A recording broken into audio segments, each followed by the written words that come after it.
You need a strong team. At TPIL Lawyers, we rise above the pack. When it comes to your total and permanent disability and compensation claims, choose TPIL, the personal injury lawyers. TPIL Lawyers, proud partner of AFL Queensland.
Welcome to 2025 TPIL Lawyers QAFL Finals action here from Cook Murphy Oval. We've got the Labrador Tigers facing off against the Maroochydore Roos in an elimination final. There is no tomorrow for today's loser. My name is Riley Guest, and it's a very good afternoon to you all tuning in. Thanks to our productions in partner productions in Double Take Sports.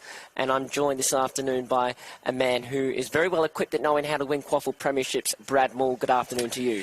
Good afternoon, Riley. I'm glad to be here. It's going to be a great game of football. These two teams have had an opportunity to represent their club in a final. Yet, as you said, it's a do-or-die game. Maroochydore have been in really red-hot form against some of the top sides who are playing off in finals also. And Labrador have built strongly as the years progress. So I'm looking forward to a great game of footy. As the players make their way out to their starting spots, Labrador won the toss. They're kicking to the left of screen. Our umpires, thanks to our umpire partners in Bradham's Windows and Doors. A big occasion for the umpires, umpiring in finals, especially in the QAFL, so congratulations to them all. In the field today, we've got Hayden Taylor, Lachlan Marta and Matt Belena. Boundary umpires, Nicholas Mabb and Chris Chichiti. In the goals, we've got Caleb Vidge and Connor Johnstone. Brad, we were just talking before about some of the key players you've got down there for Labrador, particularly some who've been playing VFL football this year. Yeah, one in particular is Aidan Fife. He kicked 10 goals just a couple of weeks ago. He's been a great addition to the side. Has been playing good footy with the Gold Coast Suns VFL team, and he's going to be a real eye watch today. And hopefully for Labrador's sake that he's able to hit the scoreboard quite heavily. And then you've got some of the young guys. Obviously, their captain first and foremost in Matt Lee. He's obviously going to lead the way, but some of their younger guys, such as Mason Field, we've also got Luke Coombs, who's been playing some good football through the middle. So, yeah, there's some good matchups to watch today. I think for Maroochydore, in part their young brigade as well, the two McDonalds, Max and Brad, Caelan Murray's played a bit of VFL football for the Lions this year, as well as Isaac Waller and Ben Thomas. Be very interesting. You said there was a bit of breeze at the moment. Well, I'm looking at the trees out the back, and there's a bit going on. So favouring the left of screen. Favouring the left of screen. It was pretty strong out there for the reserves game prior, and the left of screen was the scoring end. So we are underway here in the elimination final in the QAFL. We've got Max McDonald winning the head out for the Roos, although it's going to go forward first. Combs inside forward 50, go the Tigers. Great spot. Smythe out the back, gathers, hand pass out. Pressure good from the Tigers early. Brad McDonald might have given away a free kick for a high tackle, and he has, in fact. So this could be the perfect start for the Tigers. Quick entry, great forward pressure, and it looks like it's William Manchatten with the ball. Yeah, always want to get off with a good start, and it started through the midfield. Luke Coombs got his hand on the ball to captain Matt Lee, and that quick kick forward. It's going to be about that forward half game today and putting that pressure on. Almost directly in front. 20 metres out. Manchatten. For the perfect start in the elimination for the home side. He's kicked it. First goal of the day going the way of Labrador. Yeah, great start and great finish there. So that's what you want all your small forwards to do, to get to the fall of the ball. And he was able to draw the free kick by just attacking that contest harder than his direct opponent. But again, started through the middle. Couldn't ask for a better start for Labrador.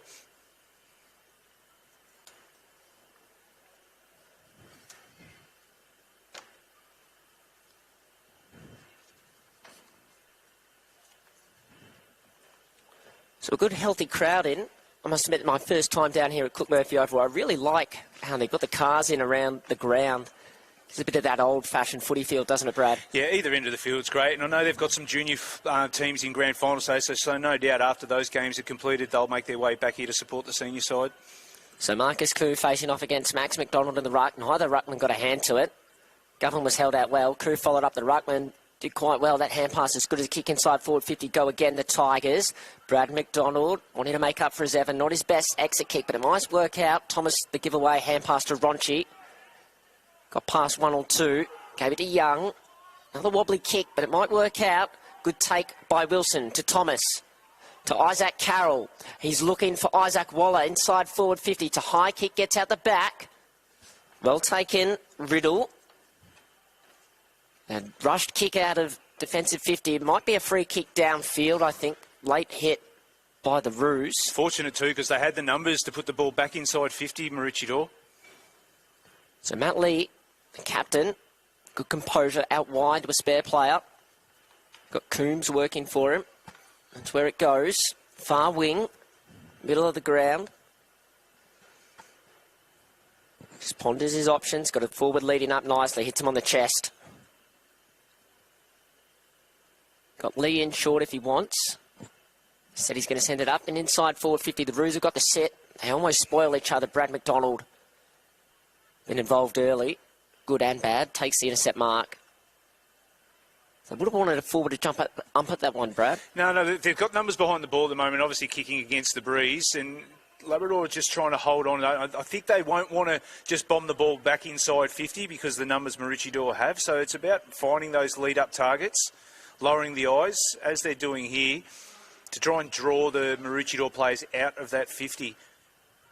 So that lead up by Rowe was very good. He's played a few games this year for Southport. It's patient football. Not 15, says the umpire. So he's got almost, that's a Lockie Neal hand pass on his right hand, and it's a turnover at half back. And the Roos will go quickly. They pushed all their forwards up. Good contest by Skylar. Brought it to ground. Wilson soccers it out in front. He'll be wanting Hahn to run onto this. Instead it beats the boundary line, and the umpire's going to pay deliberate. So free kick going to Justin Crock.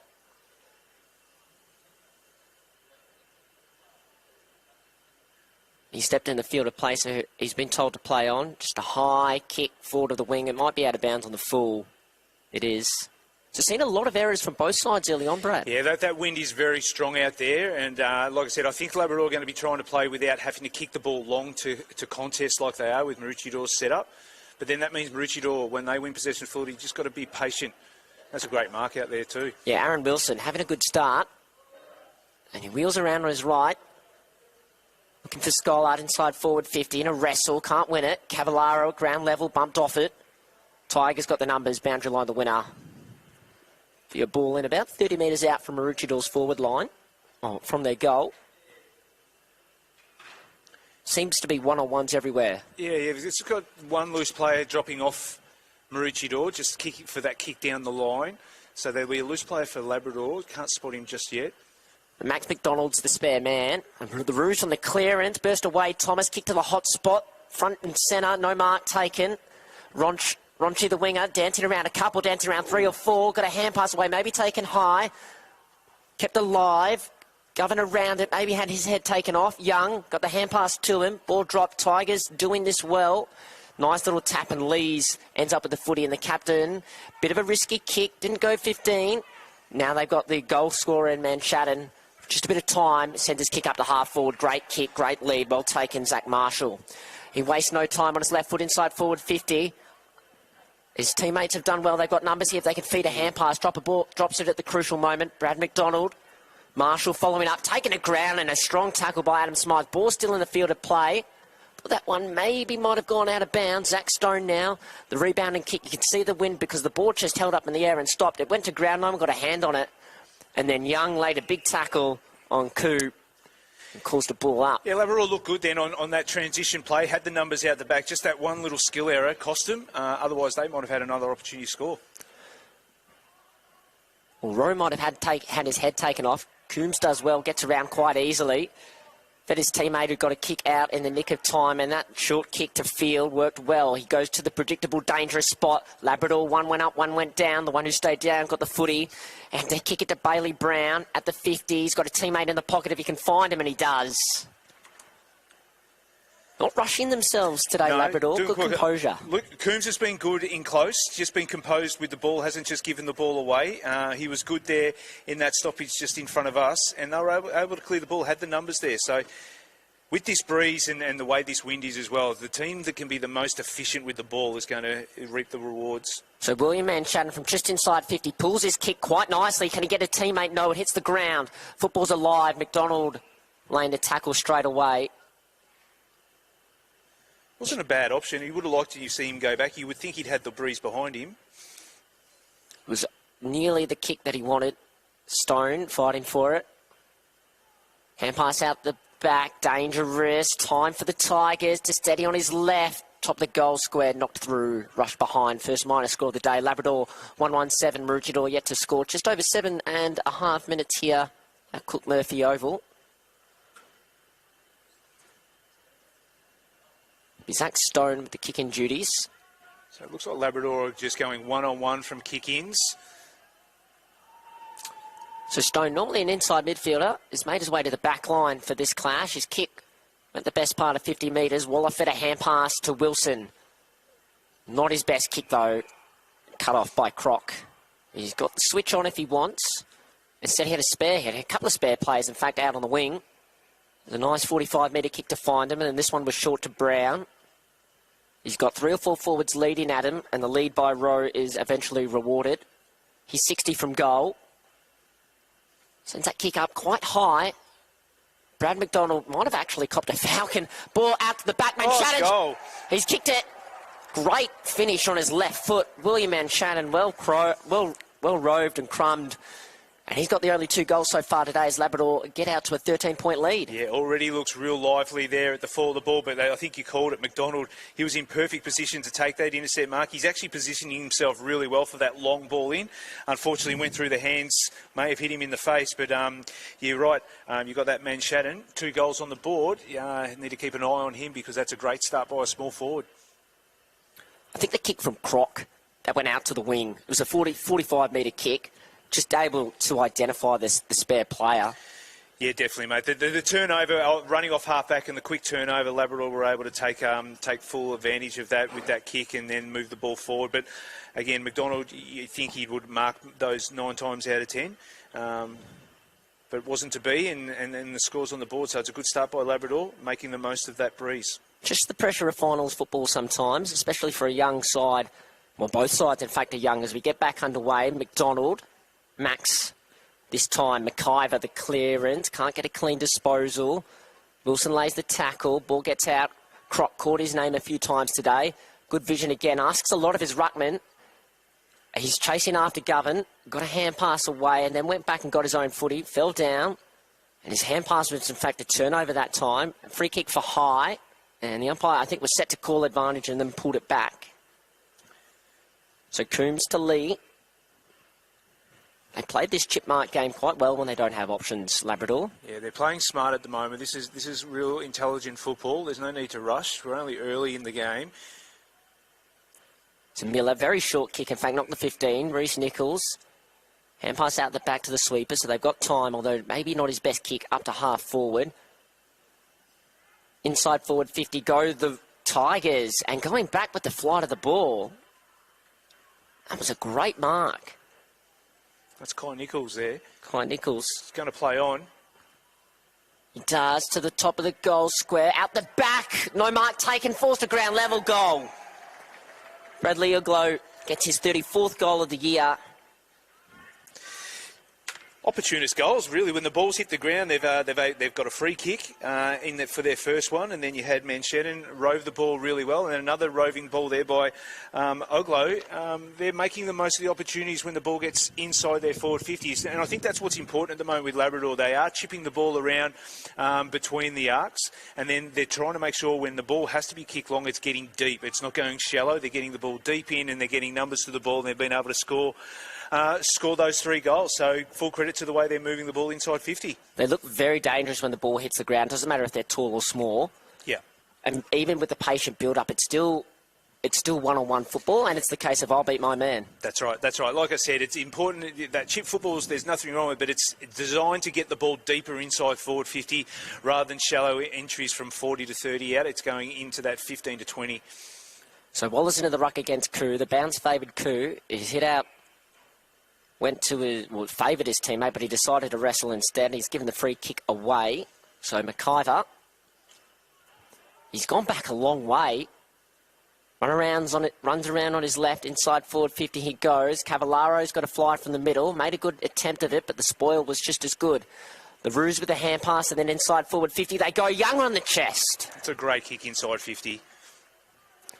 I'm not quite sure who kicked it, but it was the perfect kick because it was out in front. I think it might have been Ronchi out there. Ronchi got the crumbs and delivered the ball. Just a perfect spot. Made the forward come to the ball and a great lead up. And this should be Maroochydores first. So Kobe Young was Rising Star of the Week a couple of weeks ago. I think in their clash against Morningside up at near Lupton Oval. Again, he's gone back a very long way. The man on the mark's probably about 20 metres out, and he's at the top of the 50. He's copping a few jeers from the crowd. Young from directly in front. It held up, but he's got it through. Maroochydore on the board. He only stabbed at it, really, just caressed it through. But even with that, you could see that breeze. It just holds that ball up. So that's one they probably needed, obviously, with Labrador kicking the first 3 goals of the game. It just steadies the ship a little bit, especially kicking against the breeze. It's always good to put those on the board. They're worth probably more than just the one that the scoreboard shows. But like I said, great kick by Ronchi going inside forward 50. Won the free kick in the middle and get their first one on the board. What would you put the value of the breeze at here? Is it a 4 to 5 goal breeze? Or maybe 3 to 4. It is probably 3 to 4. Like I said, the game earlier, the reserves game, it wasn't like you couldn't score to the right, but it's a lot easier scoring to the left of screen. And even though I've got it as 19 degrees at the moment, I've seen the trainers out there, even the umpire, the emergency umpire, running a fair bit of water. As we get back underway, Lee sharked it well. Hand pass to his winger, Gregory. Got back on his right, up to half forward. Brad McDonald, perfect position. Will he make a better attempt at it? He does. Ooh, his kick's not the best. Thomas has got support in Holt, but the boundary line... In fact, that's gone out of bounds on the full off Thomas. Yeah, McDonald, he's been really good in positioning himself, but just a few costly errors early in the game from him. From the free kick, Gregory took it uncontested in the end, and then he's actually weighted that kick really well inside forward 50. That's it. Yeah, that is a great kick. Any forward would love to be on the end of that type of kick. Just put it to the spot, allowed Luke Coombs to run onto it. And I think Coombs and Pfeiffer, they're rotating through the midfield, so he's spending his time deep forward at the moment. But great lead, cut the angle really well, but the kick going to him was first class. Maroochydore will be disappointed, in fact, because it sat up, no one came across to effect a spoil. Coombs, slight angle. Great kick. Puts it home. The margin's back out to 19 points. Labrador 4-1-25. Maroochydore, one goal straight 6. Yeah, you're 15 minutes played. You're right about the defence there. I think Steve Walshut would be pretty disappointed with the level of filling those spaces. If your forwards are going to lead up and take marks, you want them to be obviously outside that corridor area. But Luke Coombs was able to cut the angle back through the corridor, and the kick was put to him perfectly by Gregory there. So, yeah, Labrador looking really strong at the moment. I think they've obviously been able to counter-attack on the errors that Maroochydore have made early in this game. Like you said earlier, the pressure at finals footy, you need the cleaner team will reap the rewards. So Max McDonald back in the ruck. Marcus Clue's done very well. I think he's gone the 15 minutes straight. Oh, I think that bounce is going to need to be recalled. In fact, no, it's not. McDonald hand pass to a teammate he thought was there but wasn't. Thomas did well to fight through the tackle. Roos followed up, and then Lee had plenty of it. Finds a teammate at half forward with a kick that just went 15. Back in on his left foot for spare player forward. It's Koo, who's worked very, very hard all game. Managed to get forward there and take an uncontested mark 40 metres out from goal. Yeah, he's done well. It's just Labrador is just winning the 50-50s. Matt Lee's had an impact on the game already using the ball, and Fife's the one that put that inside 50 to Koo. And you want your ruckman, when they see an opportunity to push forward, they want to be able to fill that hole and be used. So from 45 metres out, his kicks are real up and under, and in fact this time the wind seems to have taken it quite right. Smythe had the position, but he decided to double fist it instead of taking a mark, and now the ball's back alive for Labrador. Fife gave it to Coombs, and his kick was double marked over the boundary line, so it's going to be a ball in about 40 metres out from the Tigers' goal. Now, I don't know how Coombe managed to make it look like he was kicking against the wind when he was kicking with the wind, but he somehow got the ball to hold up with the breeze.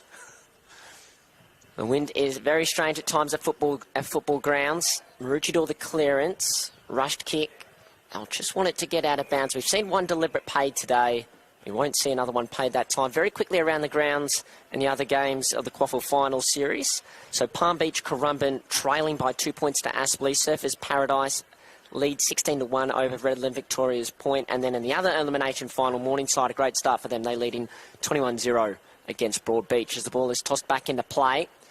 Koo had front position. Max McDonald took the ball out the back, but his kick was smothered, sharked, and then Labrador went inside forward 50. Smythe, a moment to compose, and a good kick in the end that finds William O'Dwyer, and he moves very quickly out to his captain, gives a hand pass to a running Zach Stone. Skylight out the back if he wants, and the opportunity's still there. Hahn inside forward 50. Young in a wrestle, going back with a flight of the ball. Nearly a good mark taken. Dangerous now, though, for Labrador. Ball at ground level. Tackled well. Got the ball outside of their defensive 50. Croc was caught out of it by his teammate, and then he had enough time to go back in and get it. Take it to ground without the ball, and good umpiring there. Free kick to Labrador, and nearly 50, is it? Was he pulling back the player? I'm not sure. But it will be the Tigers with the ball. Cade Gregory had a few good kicks. He sends that one up to centre wing. Ruck's caught in a wrestle. Umpire lets play continue before calling a stoppage a couple of moments later. So 18.5 minutes gone. Labrador kicking with the wind, a 19-point lead. Been the more dominant of the two sides. Max McDonald's followed up his own clearance, had to go and get it again to O'Dwyer, dancing around and then getting on his left foot and sending a kick into the trees. They might need the replacement football. In fact, I think they're quite lucky. There's a runner from one of the two teams. I want to say with the urgency, it's the Labrador runner. He's found the footy straight away and given it to Croc. Not a lot of movement up ahead of the ball. Still playing this short chip game at the moment. Again, until they get a little bit closer to put that ball deeper inside 50. I think this is their preference. They're playing it quite well. Bailey Brown had no short option, so in the end he had to go long to the forward flank. Koo. Kick goes higher, I think, than it went longer, and it went 15 metres because that's a great mark. Jed Riddle. Back to Lee, inside forward 50. He's had a few kicks today. That's not his best one. The intercept mark is taken. And the Roos can go short. Oh, he just juggled it in the end, did Lockie O'Toole. It might have only just gone the 15 metres as well, that kick. Even though it was a short, low kick, I think the wind might have had a bit of impact on that too. He switches the ball to Smythe.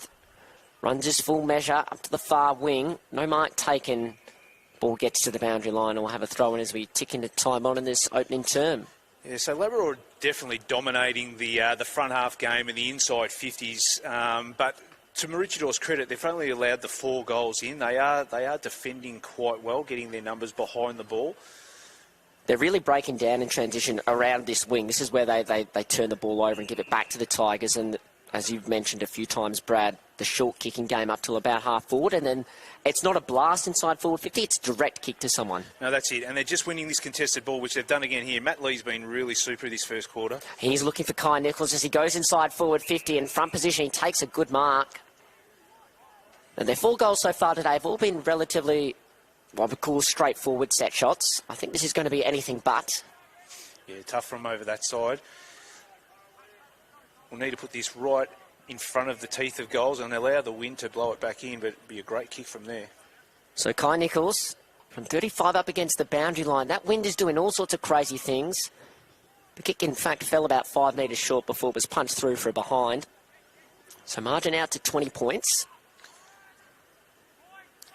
Just wonder with the way that wind's held up there with the last 2 kicks on goal, whether or not that wind's changed a little bit. And from the far side of the ground, that's where they're kicking into it, because it's travelling big distance out that way. That's probably the best part of 60 metres from Hunter Moore, but unfortunately for him, it's gone to the Tigers.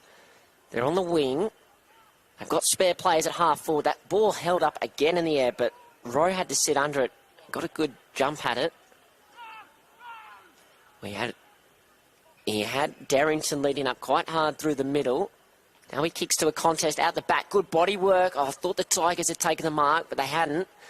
Waller goes for a big jump. Didn't even, in fact, get a hand to it. The Tigers with the ball. Rowe bursts away. Gives a hand pass back. Gets it back. He's 55. Rushed kick. In fact, his teammates are in front. Walking through the check side on goal. How does it sit up in the wind? Favourably for the Tigers. Another mark inside forward 50. That's 5. I don't think it was his intended target. If anything, I think it was a shot on goal. No, I think he's gone for the banana to hit the belly of the ball, but like all forwards should do, playing in front, and was able to react faster than his direct opponent. And we talk about them being opportunistic inside forward 50, and this is just another example. Yeah, definitely. So Fife, the left foot kick is good. He liked it straight away. Didn't want to see what the wind was going to do. And it's dangerous signs for the Maroochydore Roos. Down by 26 points, 5-2-32, one straight goal, 6. 23 minutes played here at Cook Murphy Oval on a glorious day, glorious winter's day. Yeah, look, it's a great start by Labrador. 5 goals. Chris Rourke wouldn't want a better start from them. And they've made most of their inside 50s, which, again, they're probably dominating that part of the game at the moment, the amount of inside 50s they've had. And they've got that bit of scoreboard pressure on as well. But I think they've been just a little stronger around the contest as well. They've won those one-on-one battles against their direct opponent. Maroochydore on transition have turned the ball over. And Labrador been able to capitalise on that. So Maroochydore just need to stem the flow a little bit here before this game gets out of hand. No, we don't have the stats, but I think the disposal efficiency count would be vastly different between the two sides. Labrador found their target a lot more often, especially going by foot. Wallow on the head out, it was opposing ruckman. Uglo just kicked the goal earlier, won the clearance. Oh, nearly a good mark to Riddle, who was named at, was the emergencies, named at fullback, but he's playing forward today. Inside forward 50, Moore dropped the mark, Smythe, hand pass, McShadden, he's kicked 2 men, Shadden, sorry. Fife might have pulled his kick at the last moment. It wasn't Fife, it was Darrington. It was a very smart kick in the end because it found Gregory. Been running around on a wing today, and I think this is his 4th mark that he's taken. He's had a good start. He has had a very good start, and I think going back to where both of the teams sit at the moment with efficiency, but I reckon we could name probably the 5 best players are all wearing yellow and black at the moment. They've got the better players on the field, and Maroochydore just need to have a few more buy into what it is they're doing as a collective. So Darrington from just inside the 50 for his side's 6th goal, and that wind is definitely turning around because it didn't even make the distance. It's blowing more across the ground. Ball's in play before it goes out of bounds.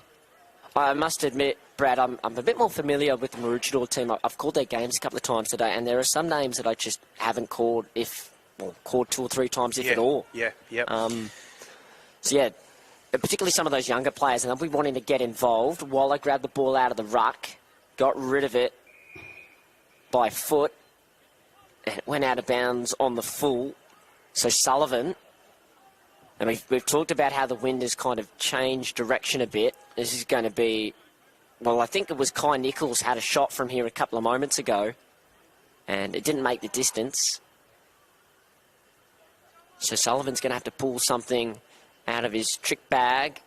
His kick goes right to the line. Much better effort than his teammates a couple of minutes ago, but in the end rushed over safely by the Roos, who will be wanting to get to quarter time with no more damage to the scoreboard.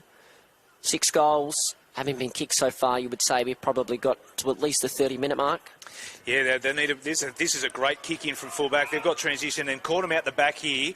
If they use the ball well here, they should be able to score. They should definitely score from this transition. That's a ripping kick from fullback. Had the whole corridor open, hit on the target, and you don't want much more. You can't defend that. That's just perfect football. That's the way the Roos like to play at times. Empty out their forward line and get the ball in quickly and back the likes of Wilson, the man with the ball in hand, and Elliot Cavallaro to run onto it. And it was a good kick by Stone because sometimes you get a rush of blood to the head and you butcher the kick, but he didn't on that occasion. Well, what he knew, he had the grass in front of him, so he took some of that grass and carried the ball a little bit further to get that ball inside 50. So Aaron Wilson has 34 goals for the year, and I tell you what, he's got 35 goals, and that's one of the most important ones. Margin back to 21 points here at Cook Murphy Oval. That just happened in the blink of an eye. It's been complete opposite to what we've seen so far today. Yeah, well, that's 3 kicks for a goal. So kick out from full back to Stone. Stone's able to run and carry and kick the ball out the back. So for Stone to identify that centre-half back area free and open, and then I forget who it was who was kicking out a fullback, for him to be able to hit the target like he did. That was quality football, but you're right, they needed to get another goal on the board because Labrador were dominating every facet of the game up to that point. And probably like a change of intent as well. We haven't seen Maroochydore use the corridor, really want to go quickly by foot at all today so far. Yeah, well, they've shown on transition if they can move the ball with efficiency, they're going to be really hard to combat against. Great bounce by the umpire. Probably the second time neither rucks have got a hand to it. Labrador away with the clearance. Front position was more. Got the intercept mark. He's best on ground in the reserves grand final last year. And he's made a great transition to senior football this season. His kick favoured Labrador. They've got the numbers at ground level. And that short kick finds Fife. Just pops it over the top to a teammate who dropped it in his hands. His second effort was good, and they've worked this nicely by hands now.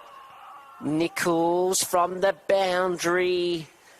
It faded right. That wind is pushing the ball that way. It was a pretty good kick in the end by Reese Nichols. Summed his options up very quickly. Yeah, but again, I'll go back to the contested ball. Those 50-50s, Labrador is just winning a lot more of them around the contest than what Maroochydore are at the moment, and it allows them to transition. So Stone set the last goal up for the Roos. He's got the kick-in duties this time, going long to a pack out the back. Tigers with the numbers and the intercept mark. Options in the corridor. Had a forward leading up. Moore should get across and cut this off, and he does. It's what he's done very well this year so far. And the green and gold. Holt dropped. Unfortunately, you must call quite an easy uncontested mark, and the ball's gone out over the boundary line. Yeah, just little moments like that again. Just able to intercept mark, which they've done quite well at times during this quarter, Maroochydore. I mean, their back six have been under the pump the whole quarter. But then that one, whether or not you say it was just a slightly off kick, but the mark wasn't taken, and it's another 50-50 ball. Max McDonald did quite well in the ruck, in fact, but it's going to be his opposition coming away with the football. Fife.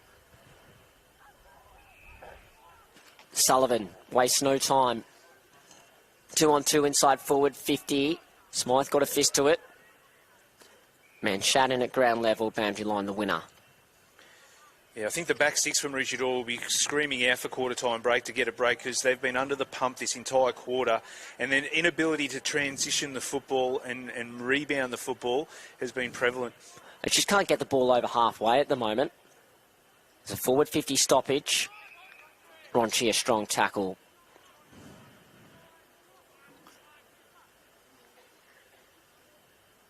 Tried to backheel that one, did Uglo. Ball got out back, got outside of their 50. Might be coming back in a moment. Got numbers at the contest, and they're winning those 50-50s more often than not. Fed the hand pass forward.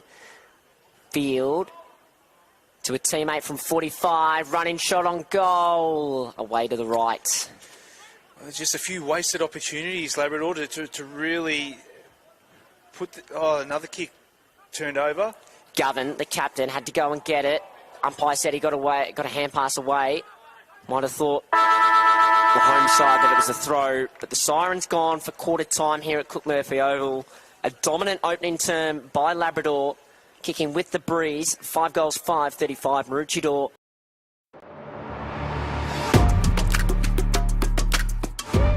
You need a strong team. At TPIL Lawyers, we rise above the pack. When it comes to your total and permanent disability and compensation claims, choose TPIL, the personal injury lawyers. Kicking goals for Queenslanders since 1983.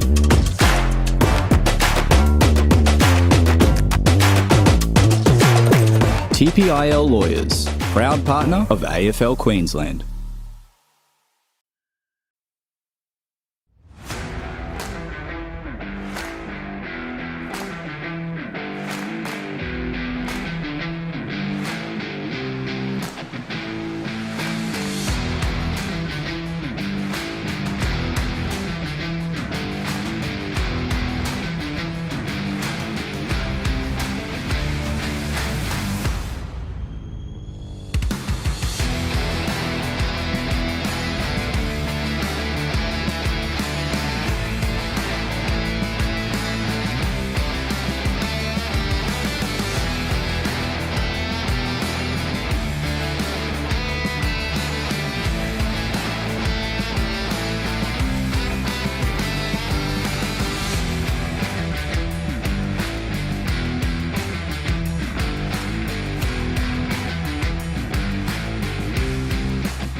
So welcome back to the 2025 TPIL Lawyers QAFL Premiership Season Final Series Elimination Final from Cook Murphy Oval on the Gold Coast here. Glorious day for football.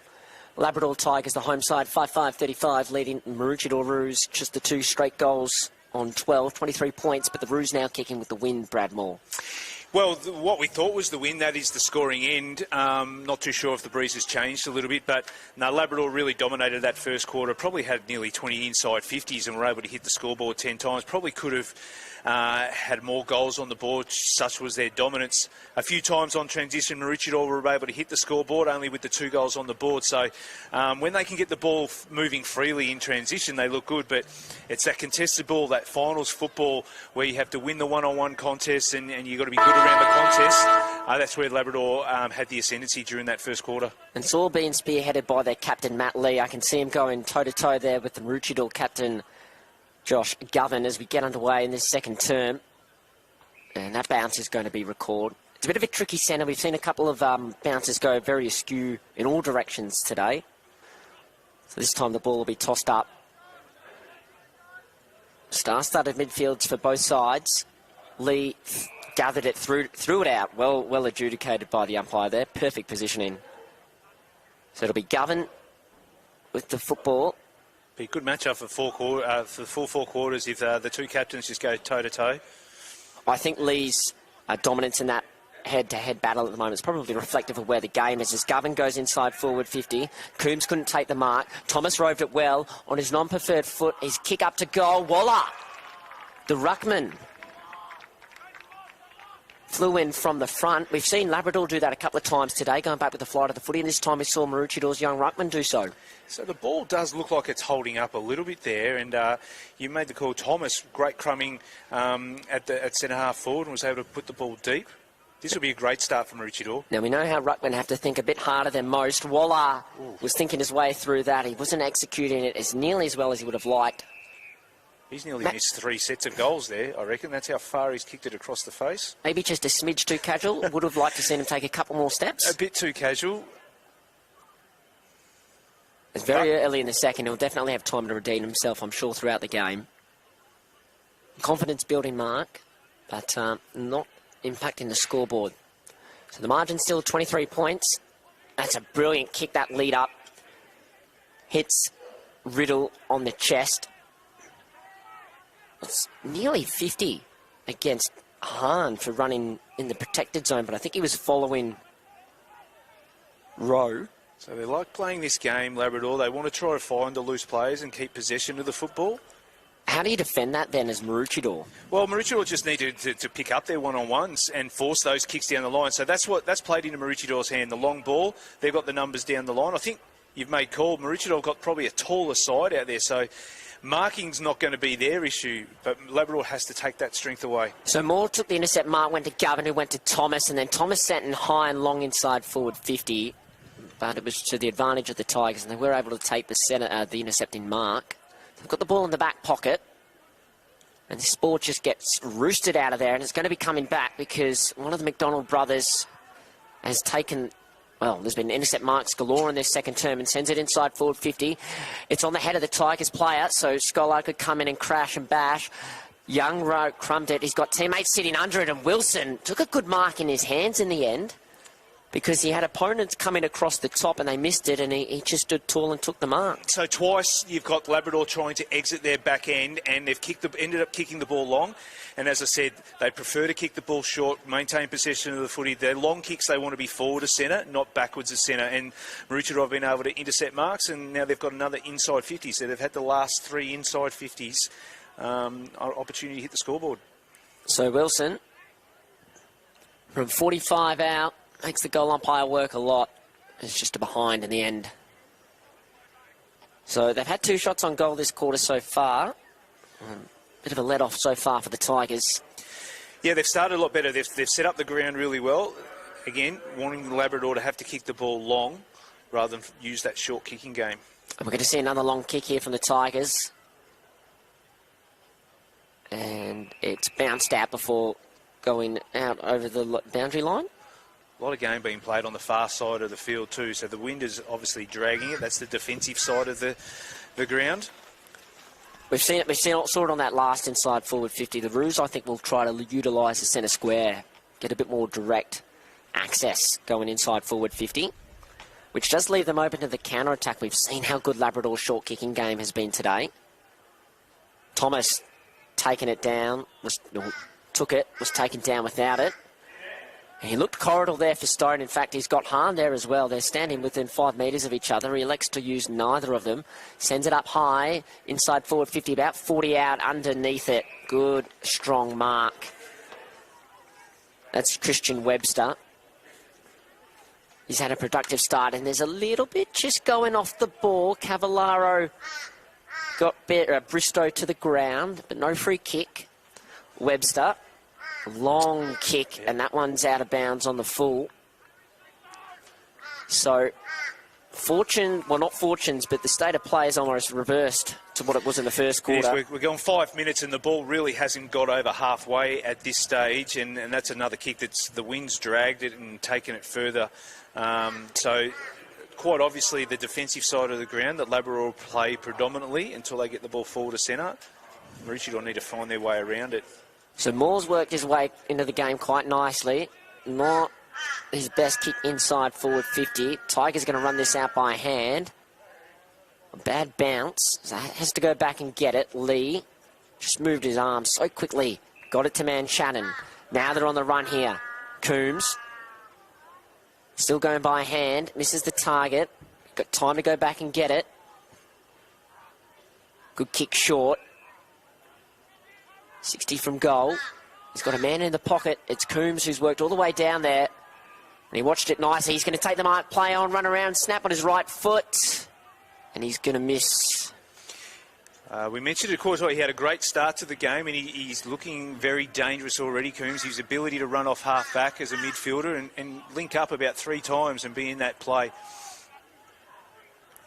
But just really good. Inside 50, sorry to interrupt. First inside 50, Riley. Yeah, it took 6 minutes. It was really good gut running from Coombs because he was involved from that play from half-back. So Stone, long kick out of defence. Tigers the numbers. They scrap a kick forward inside forward 50. Faulkner picked it up and just sends a whirling torpedo over halfway. How will this sit? Webster comes across and affects quite a good spoil. And then they might spoil each other here, the two Tigers players. They had ample time. Koo, Nichols of the Reese variety, got back on his left. Just poked the kick up nicely. Found Kai Nichols inside forward 50. I think it just got Riddle to the hot spot. Good spoil, in fact. Brought the ball to ground level. They got the pressure here. They got the numbers. It should be a goal from the goal line. It is. And a great celebration to go with it too. Opportunistic, the Tigers have been at ground level all day. They just kept that ball alive, and then they got numbers to the contest and overwhelmed the Roos defence. And I wouldn't say an interesting finish, a tricky finish at times, because he was almost going back as he kicked that ball, Brad. Yeah, he was, but we picked up early in the game, and you can see just there the way the ball went inside 50. It's short kicks. Those first things when they get possession of the footy, they try to find the short kick. They used the short kick and made Maroochydore defenders accountable and dragged them out, and then they get the long ball to the top of the square, and then from that point, anything's able to happen. So obviously very predictable to each other, so they get on the move to look for that short pass and maintain possession of the footy until they get that ball deeper inside 50, and that ability to then hit the scoreboard has been one of the advantages that they've had so far today. It was Kai Nichols with the goal. He was involved in that passage of play earlier on the other side of the ground, so rewarded for a fair bit of hard work as we go back to the middle. 2-man tackle. So just over 8 minutes played here. Margins out to 29 points. Koo did quite well. Rowe bursts away with a bounce. His kick is quite wide. His teammates have to sit under it and take their time. Brad McDonald taken down by Riddle. He's had quite a good game as the emergency, or he was the emergency, and then he's come in and had quite a fair bit of impact. Yeah, he's just playing his role, doing what he needs to do as a forward, and being that link-up. Max McDonald got up quite well in the head out. Inside forward 50 though go the Tigers. no one really almost wanted to take that mark. Jackson Bury got the ball, was wrapped up straight away. The Tigers wanted a free kick, none forthcoming, so they have a stoppage about 20 metres out from goal. They're just a little bit more desperate, Labrador, to win the contested ball and the 50-50 ball that needs to be won in finals footy. Just their forward pressure as well, as this ball's taken out of the ruck. Bouncing the shot on goal was Zach Marshall. Can't add to his season tally of 34 goals that time. But that's probably just a perfect example of what you were saying, Brad. That's it. They're the first of the ball. The Maroochydore are trailing their direct opponents. They're looking for a little bit more outside ball and not prepared to get their head in and under. They almost seem a little bit like the deer in headlights as Scollard's worked up the ground to half back to take the mark. The Tigers have got 2 spare behind the ball. His kick finds O'Dwyer. And he's gone off his line, so playing on. Nice little step in on his left foot. Not his best kick, though. Went over the head of Hahn. Field taken. Took the footy taken by Hahn. Ball up. Very quickly around the grounds in the other finals matches today. We've got Aspley leading Palm Beach Currumbin by 5 points. Surfers Paradise up by 26. And Morningside by 2 points as the Roos go inside forward 50. And another great intercept mark. We've seen plenty of those today, this time by Justin Crock. It's kick to Webster. Webster's starting to really have a big influence on the game down there now. He's probably been best on ground in this second quarter so far. Although his kick didn't go the 15. Crock has a bounce. Boundary umpire saw that well because it didn't go out of play. And then Brad McDonald with his brother fighting with Koo. Eventually Brad got the ball. He's got someone short, but he goes long and just to a pack of Tigers. Webster again. How many intercept marks has he taken this quarter? 4 or 5, I would say. Positioning himself really well. But again, the pressure on the ball carrier from Maroochydore, they're just bombing the ball away. They'll need to start lowering their eyes, similar to what Labrador were doing early in the game. Well, I'll be harsh on McDonald again there. He had Waller at the top of the 50. It was a 15-metre pass and just giving them that control of the ball and allowed a more, not a patient kick, but a chance for Waller to go back and spot his options up. Because even though there's plenty of space in this forward line, the bombs aren't working today. No, and at the moment, you've got Webster sitting there in the hole all on his own. So they're working well together as a defensive unit, the Labrador defenders. Govan will go to Bury, hangs it up in the air. But he stood his ground, took the mark. Scouting his options. Kick to a pack of players. Ball brought to ground. Tigers get there first, lose their feet. Hand pass fed from Young to Wilson from the pocket. I tell you what, that's a great goal, Aaron Wilson. We've seen a couple of shots on goal from there today, and they've resulted normally in kicks falling short or going out of bounds on the full, but not that time from Maroochidore's full 40. Gets his second. Margin back to 24, 6-7-43. Labrador, Maroochydore 3-1-19, 12 minutes played, second term. That was a fantastic finish by Wilson, and maybe that gives them a little bit of a spark because they just seem a little bit flat, Maroochydore, with the way they're going about it. They're just looking at each other, who's going to do the hard yards in this game.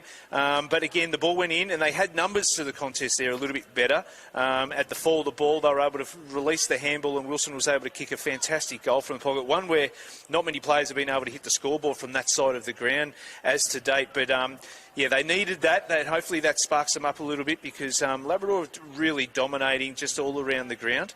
But again, they're within touch. It's only a 4-goal margin. Probably the best bit of forward pressure the Roos have applied today. It was Kobe Young. So rare to see the Tours are doing it. And this time Waller, the clearance on his non-preferred up to half forward. Great mark. Reese Nichols. Hand pass away to a teammate. And then a good kick out, finding Darrington. Moves it on quickly.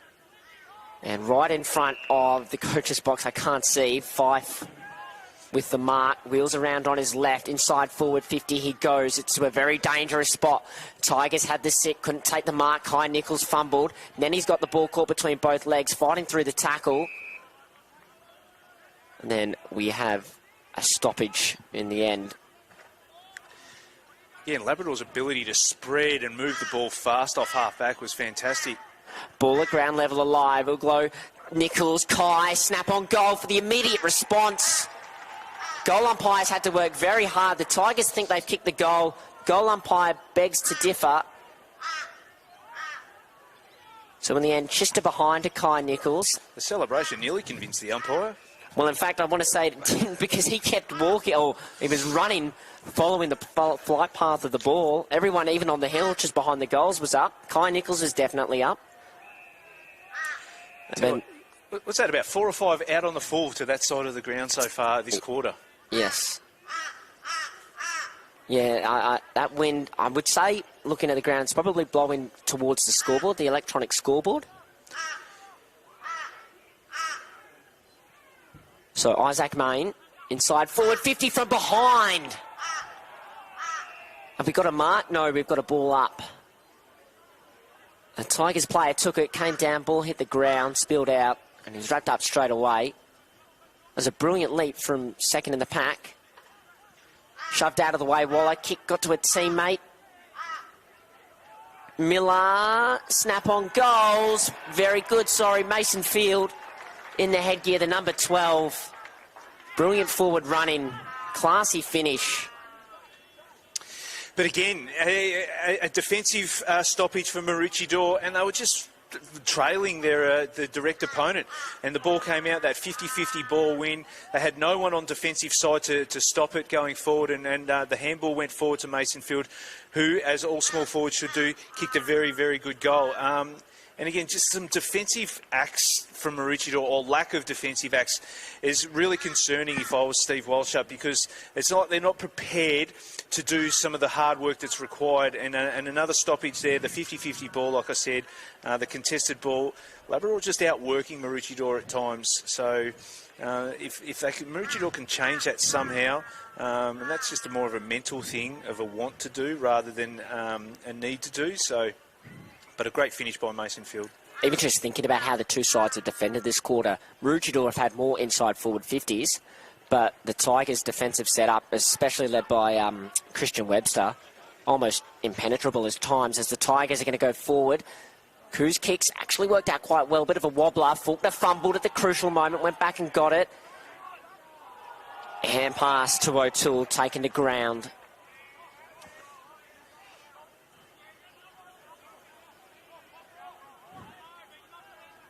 So Oglo and Max McDonald, they both wrestled each other out of a hit out. The Tigers had hands on the footy first. And, you know, you've talked about it all quarter, like the desperation. That's a 50-50 ball that's probably going to result in the stoppage, but it's the Tigers who've got the football in the end. Well done here. No way he kicks this. And he's lucky to get a point, Darrington. Yeah, but again, the speed in which he attacked the ball, just the willingness to work, and this is just a work rate thing at the moment. The Labrador team is prepared to work a lot harder than what Maroochydore players are at the moment. So this is just being outworked now. Oh, Wilson got a bit of a fly, couldn't get the hands to it. Umpires called a block out. Free kick going to Wilson. One of the few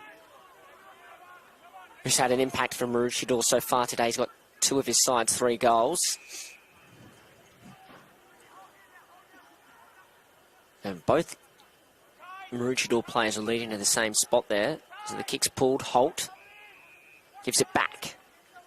Left foot inside forward 50 they go. They've got the spare and Croc. McDonald from behind.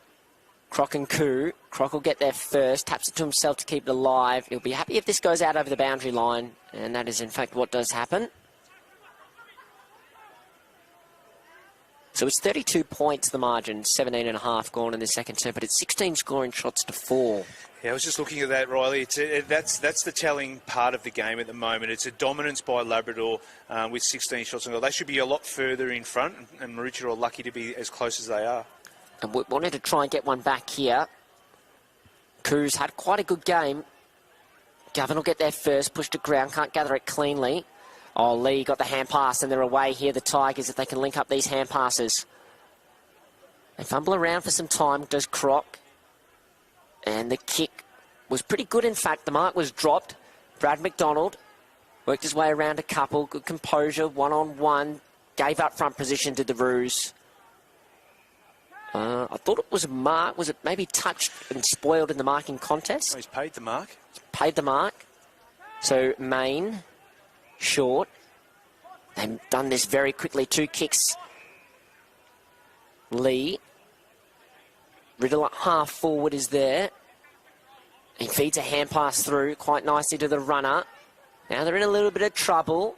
O'Toole's tackle didn't stick. Ball goes back to Lee, who started this play. Pulls a kick in nicely short. Dancing around, taken down, hand pass away. Reese Nichols, inside forward 50. Uglo's uncontested, and he's got the mark. And you're just shaking your head there, Brad. Oh, from a coach's point of view, the disappointing part about that, for the pressure that some of the Maroochydore players were prepared to put on the ball carrier, they had so many more players come to support Labrador in the outlets, which meant there had to be Maroochydore players just standing there watching and not prepared to do the work to help their teammates in that instance. So they got themselves into a corner, as he has his shot on goal, got themselves into a corner, Labrador, and then were able to get out of it, and get out of it far too easily for my liking. I just have a bit of a feeling, I feel like Labrador know they're playing a finals game of footy, and that's how they're playing. And for Maroochydore, it kind of seems they haven't adapted to the intensity of a final and think this is just a regular home and away game. Yeah, maybe, but it's finals footy that I tell you what, sorry, Brad, that is a superb one-handed mark by Isaac Waller. The kick is anything but, though. It goes straight into the man of the mark, and it might come back very quickly here for the Tigers, half forward. They're going to wheel and deal. Players are, well, not uncontested, but they're not being marked by their opponent. Bury, boundary line, and the Roos can just catch their breath for the moment. Sorry, Brad. No, you well in your right to call that. It was a fantastic mark out there. But again, you'd like to think that players know it's a final. There's no tomorrow after today's game. You sit back for 6 months and think about what could have been if it doesn't go your way today. So Max McDonald, the hit out went to Ronchi, couldn't take it. Hahn to Govan to Ronchi. Sends it up and under to half forward. It's 1-on-2. And the 2-1 out in the end. Although here comes the pressure from the Roos. Good hand pass, Miller. And away they go again, Lee. He'd have to be leading all possession getters on the ground, you would think, the Labrador captain. And I reckon he'd just about be leading them all by disposal efficiency as well, as he finds a teammate again. Umpire tells him to play on. So just a kick to a pack. Brad McDonald drops the mark, fed to Moore, fumbled. These are costly skill errors at times. They've got to get the fundamentals right, the Roos. Intercept on the hand pass, well done, Nichols. Reese to Riddle, arms up, got it out somehow, inside forward 50, they go, the Tigers. Lee, and just sitting out the back, Uglo had all the time in the world. He's going to wheel on his right, he's looking for Fife, his captain, not his captain, sorry, but Fife at ground level to a teammate who worked very nicely to get into a bit of space. I think it's Kai Nichols, and then took a diving mark. And takes a couple of moments to catch his breath. Yeah, there's big concerns from Maroochydore at the moment. I've said it a few times, just being outworked by the Labrador team all around the ground, led by their captain. But just if you look out onto the field, you can see just how well they're set up. Even when Maroochydore had the opportunity to move forward, the ball got rebounded comfortably by Labrador because they're structured up really well. Zach Marshall, it was from point-blank range, makes no mistake. He gets his first of the day. The margin's now out to a game-high 39 points. Labrador 8-10-58. Maroochydore 3-1-19, 22.5 gone second term here. It's 3-1 this quarter, or to Labrador's favour, and it's just danger signs everywhere for the Roos. Yeah, look, I'll be honest with you, we're into time on, and I really just can't see how Maroochydore get themselves back into the game, because ultimately they just don't have enough winners across the ground. Look, McDonald down back, he's worked really hard, but there's been some times where he's probably cost himself as well. But he's been working tirelessly down there, as the entire back six have. But all around the ground, you would say that the Labrador opponents are having the better of them in all facets of the game.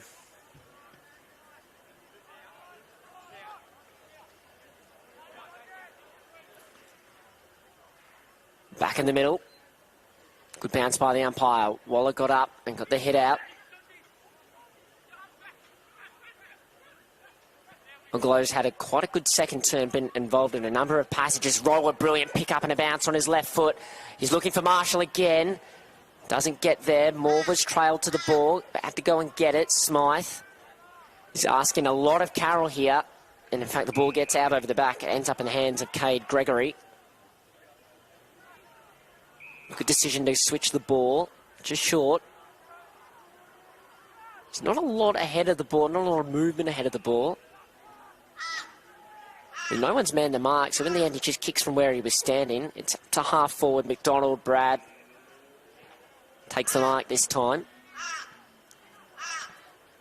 Yeah, he's been quite good, like a couple of errors, but his intercept marking game is very strong. He's kicked those, intercepted this time. Croc moves it very quickly. Miller. He's had someone, this has been quite a long lead. He's worked very hard to get this football. And that's almost part of it at times as well as work rate. It is. So they're keeping possession of the football. They're not just giving the ball back easily, Labrador, and they're making sure they're set up well behind the ball. So that's part of their short kicking game. And then the back six get to set up when the ball goes long. They're all set up in case of that rebound. So Maroochydore haven't even been able to rebound the ball with any speed or any ferocity going back the other way. So first holding the ball we've seen of the game. Field kicked the goal this term. They're just happy just to run the clock, and they're not in a rush to have to hit the scoreboard. They've done everything they need to do this half, Labrador, and they've absolutely dominated every part of the game. Field's kick, very effective. I feel like Labrador get too many easy possessions at half forward. Spoil. Thomas taken to ground and a good tackle. Yeah, but even in that instance there, the Labrador's there ready to lay the defensive tackle as well. So it's not just all their offence, it's their defensive work as well that Labrador are outplaying Maroochydore. I don't think there's been anything easy for Maroochydore today. No, not at all. It's been a tough battle, and like I said, unfortunately, I don't think enough of them have been prepared to work at the rate that they need to. Now, the out-of-zone umpires picked out a free kick to Coombs. Didn't see the signal. So you'd suspect it probably was a hold. His opponent's wanting him to be called to play on, and in fact, that's a slow, spearing bullet. It went right to the line. That's almost an amazing kick in the context of the conditions we've seen today, but it was just to the right of goal, so he's second behind. 8 goals, 11.59, Maroochydore 3-1-19, 26.5 gone second term. Even sometimes the uncontested stuff from Maroochydore is hard-earned as Carroll's had to dive quite ferociously for that one. And he's signalling to the wing, looking for Wilson. Max McDonald was out the back, but the spoil saw the ball out over the boundary line.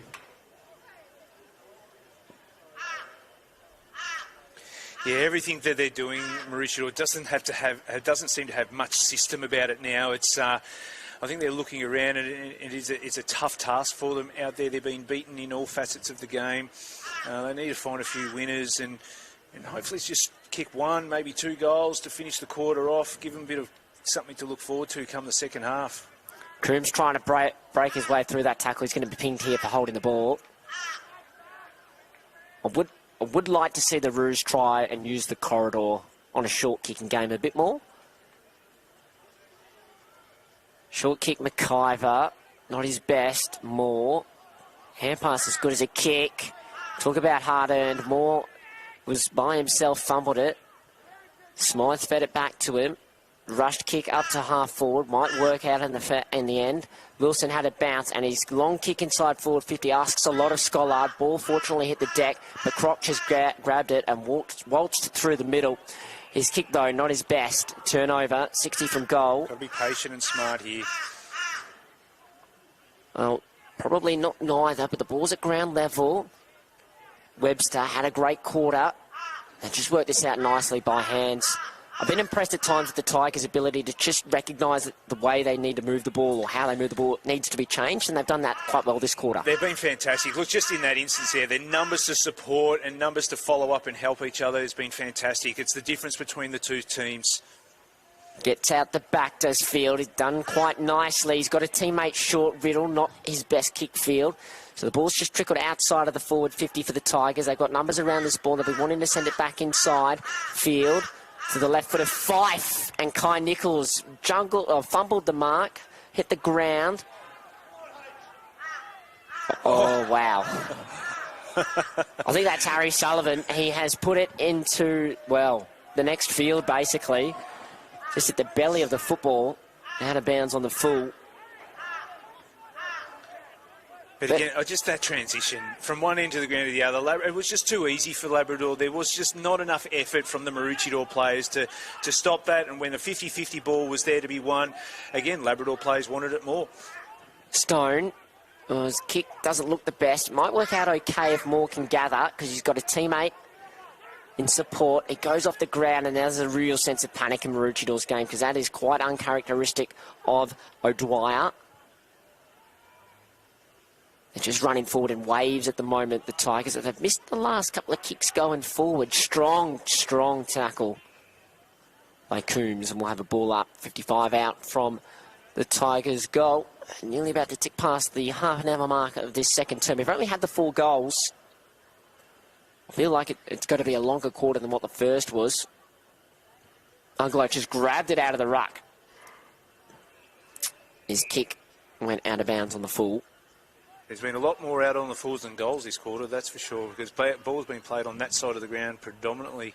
Oh, Moore dropped an uncontested mark going back with the footy. He did follow up with the tackle, but we spoke about the even making the easy stuff hard. Yeah, you're right, mate. It just the kick off the ground earlier. As the siren goes for half-time, a dominant display in terms of field territory from Labrador. They'd be disappointed that they didn't quite finish it on the scoreboard that quarter. They kicked 3 goals, 6. Though they did keep the Roos to just the 1 goal, 1 behind. So it's Labrador 8-11-59, Maroochydore 3-1-19 at half-time. Goal kickers for the Tigers, man. Shannon has 2, and then singles to Marshall, Coombs, Field, Kai Nichols, Fife, and Uglo for the Roos. 2 to Wilson, 1 to Kobe Young. We're going to take a break, but please do join us for all the second half action in a few minutes.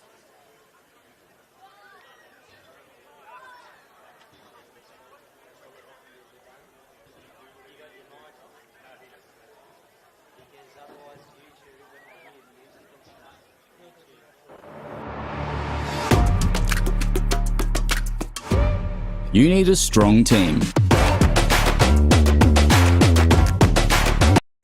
At TPIL Lawyers, we rise above the pack. When it comes to your total and permanent disability and compensation claims, choose TPIL, the personal injury lawyers. Kicking goals for Queenslanders since 1983.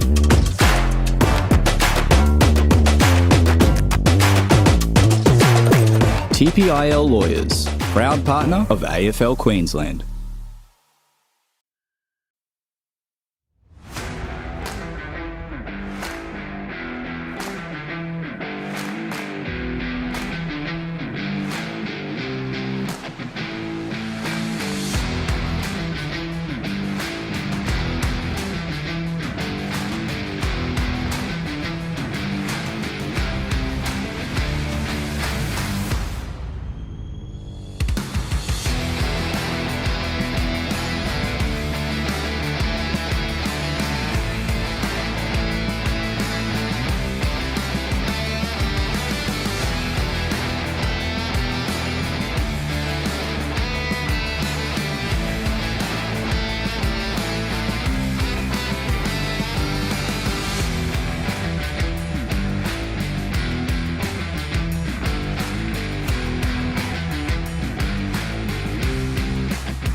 Welcome back to the 2025 TPIL Lawyers QAFL Premiership season. It's finals time. Elimination final down here today between the 6th placed Labrador and 7th placed Maroochydore. It's all the home side at the moment. They lead 8-11-59, Maroochydore 3-1-19. Brad, we went down and had a bit of an assessment of the conditions as such at half-time. It's quite windy out there, but the direction of the wind has definitely changed.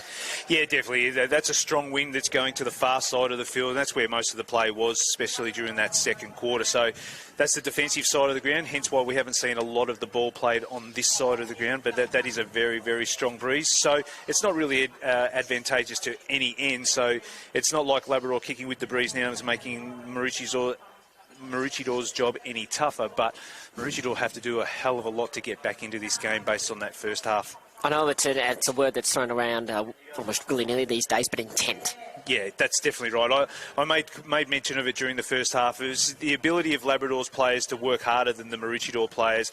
They were there in numbers to support. Their contested work was fantastic, and inside 50s. I mean, they've had 19 shots on goal to the 4, which really does highlight the dominance that they've had on the game, and their ability to set up all around the ground. So their forwards, their small forwards in the likes of Nichols, Fields, Fife and Derrington, they were fantastic for Labrador, but their midfield with Coombs and Lee leading the way in there. But down back, they were set up really well with the likes of Croc rebounding and Webster taking intercept marks. So they've just got more dominant players all over the field, Labrador, that Maroochydore need to somehow rectify in this second half. Just around the grounds, the QAFL finals actions at the other venues today, we've got Palm Beach Currumbin. They piled on 6 goals in the second half of the second term. They lead Astley by 38 points at half-time.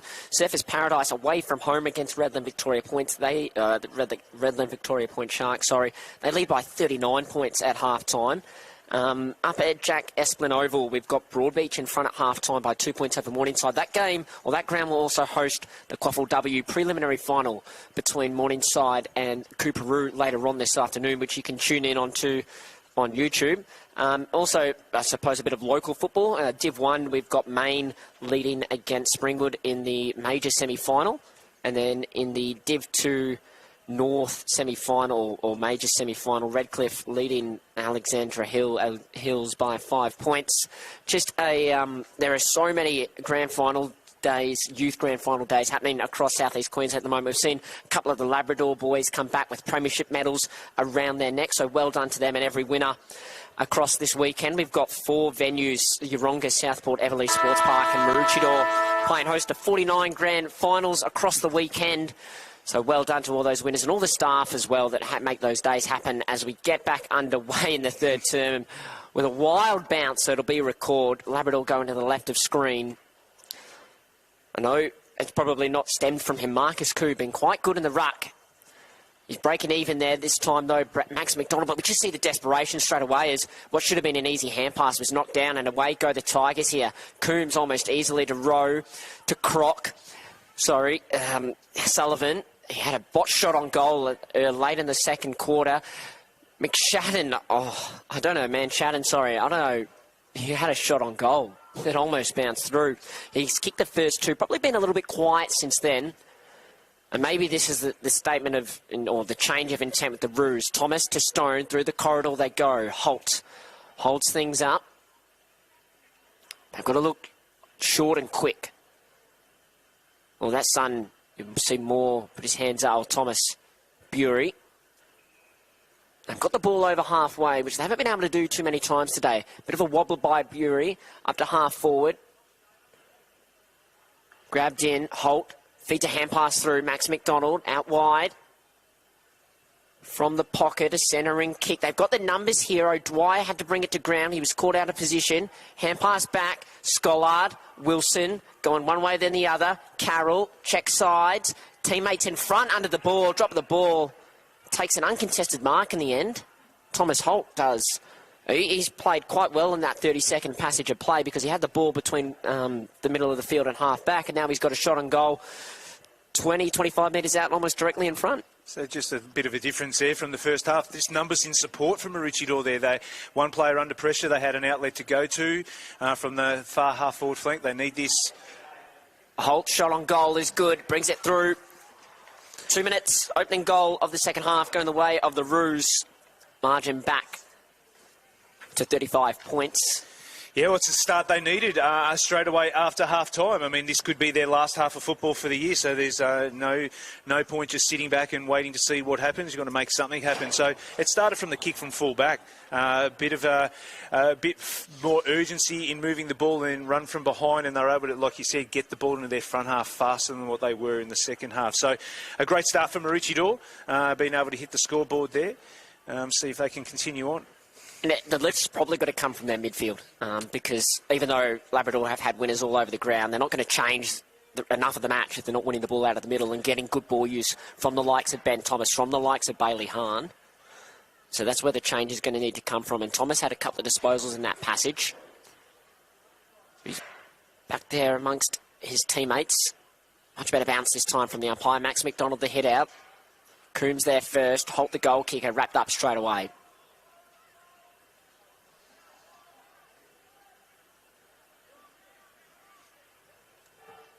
So the ruck's in a wrestle.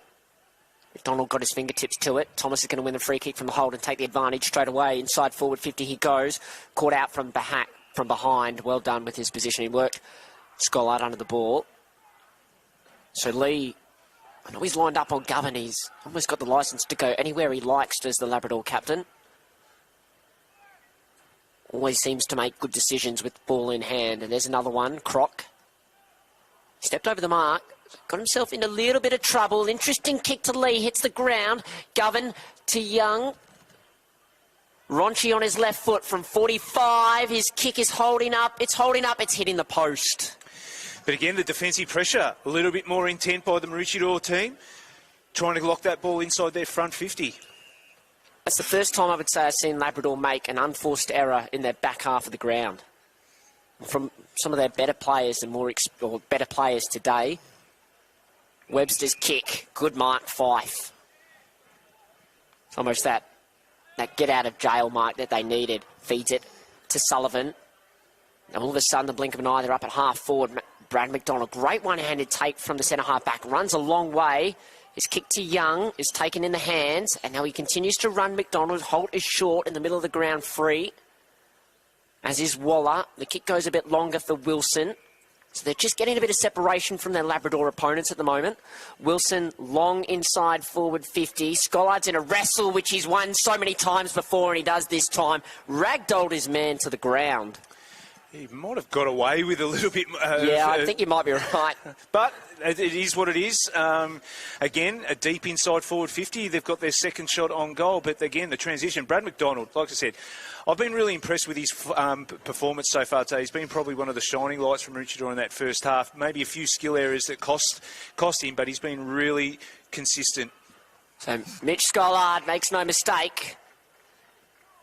Consecutive goals for the first time today for the Roos. And after looking almost clueless in the first half, they've got the margin back to 28 points. Yeah, well, the trick is it's a 40-point margin, and you can get carried away thinking you've got to get that margin back as quickly as possible. But you make small inroads if you can build on a 20-point lead in this quarter and then leave yourself 20 points to chase down maybe in the last. But at the moment, 2 goals. It's a 28-point margin. It's in this current climate with football, the way the game is played and how quickly teams can score, it's definitely not a margin that Labrador can sit on and just wait and see what happens. So to Maroochidore's credit, they've come out and they've dominated the first 5 minutes of the second half. It's going to sound very simple, but what Labrador were able to do so well in the first half is not allow Maroochydore to go past halfway and have any field territory. And that's completely changed this quarter. As we go back to the middle, and Rowe just getting out of that clearance almost effortlessly. Kick smothered, though. He had a lot of time, but he still made an error where he probably shouldn't have. But he's saved by Darrington Lane, a tackle. So they're just forward of centre here, the Tigers. They're yet to score through 6.5 minutes in this quarter. Rowe got a bad bounce, otherwise he would have been away. Fighting through, Thomas, a disposal. The rush kick worked to the forward plane in front, Kobe Young. He's signalling to Cavallaro. The kick was a wobbler. Bad bounce for Waller. Great take, Koo. The ruckman's gone back. Oh, it's not Koo, sorry. I'm getting my players confused. But Labrador, meanwhile, worked the ball inside forward 50. Not their best kick at all. Their connection's been quite good today. That's gone out of bounds on the full. That was really good from the half-backer there for Labrador. Had to win that vital one-on-one.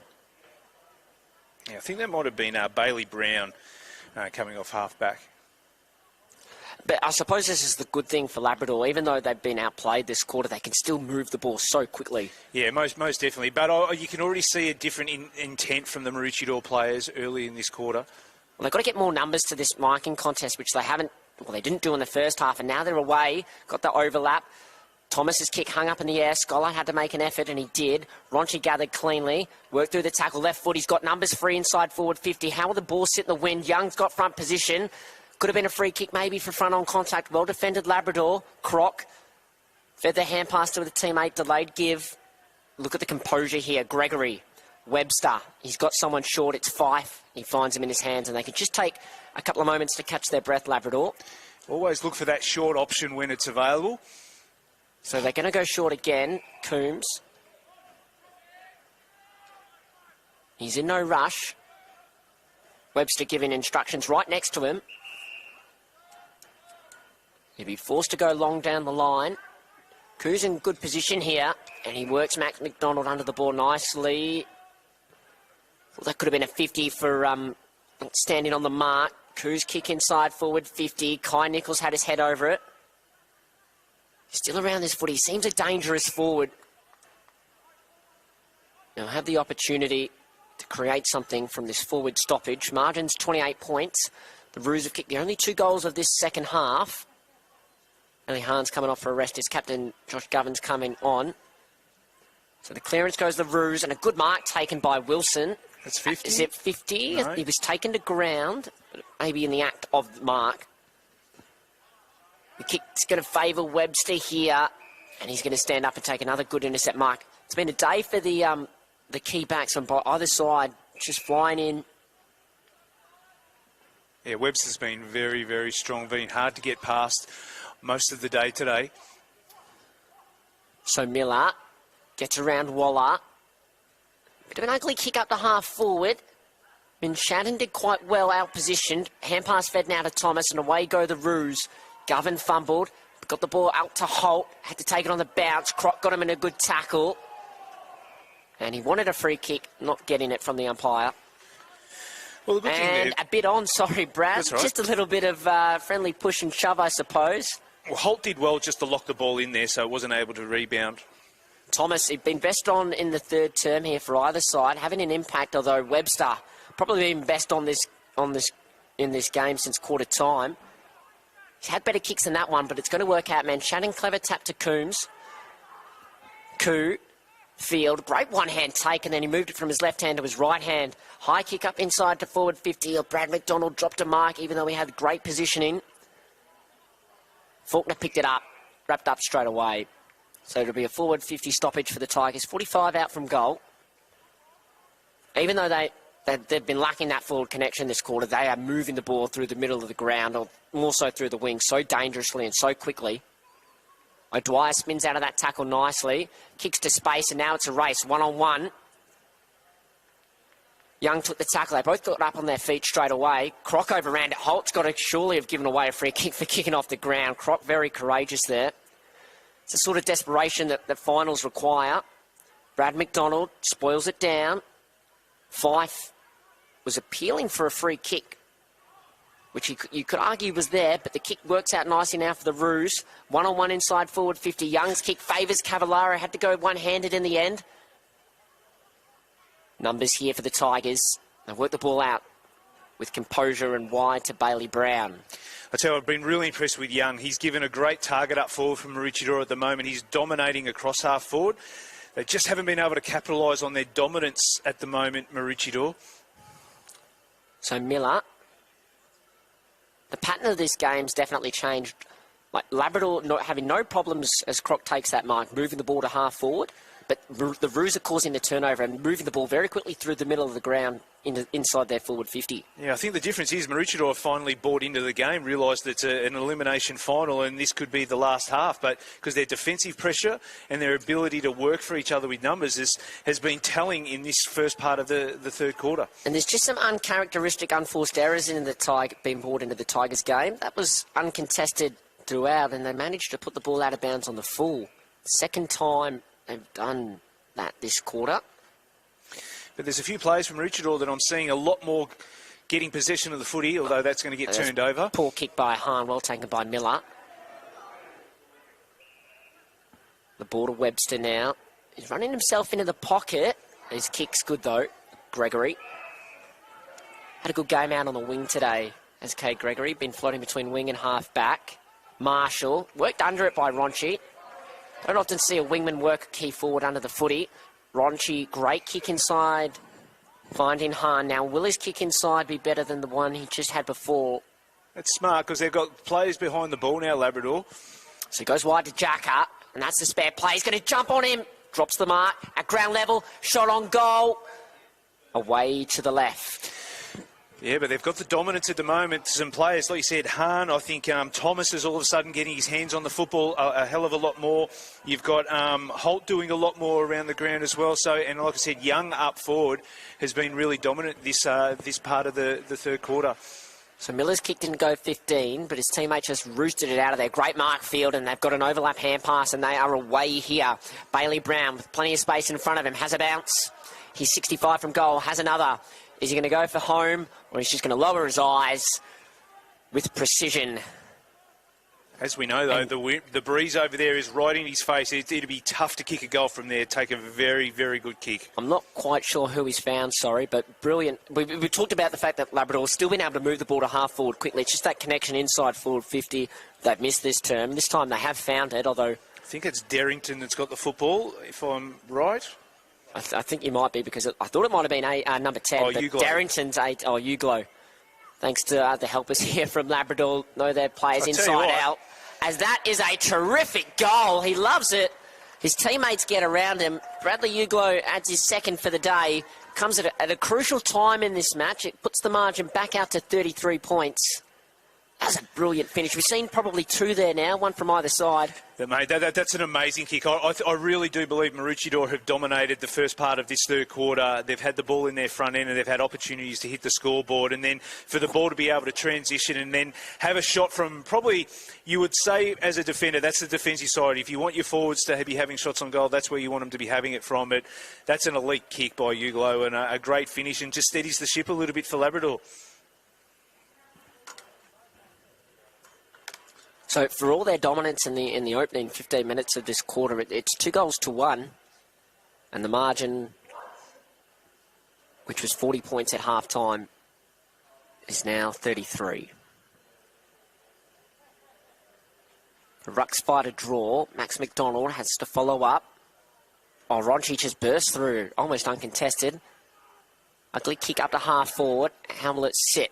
Great smother on Wilson's kick. Webster's around this one. Miller had a productive third term. He's been involved a lot. Webster laying a good tackle. He features in the best for me today. I know we've got a long way to go, but he's been vitally important down back, especially with Jaden Young being laid out through some illness, I'm led to believe. Yeah, definitely. And Ronchi's been really important for Maroochydore. A lot of inside 50s. Umpire nearly got in the way there. Good take, good tackle, ball up.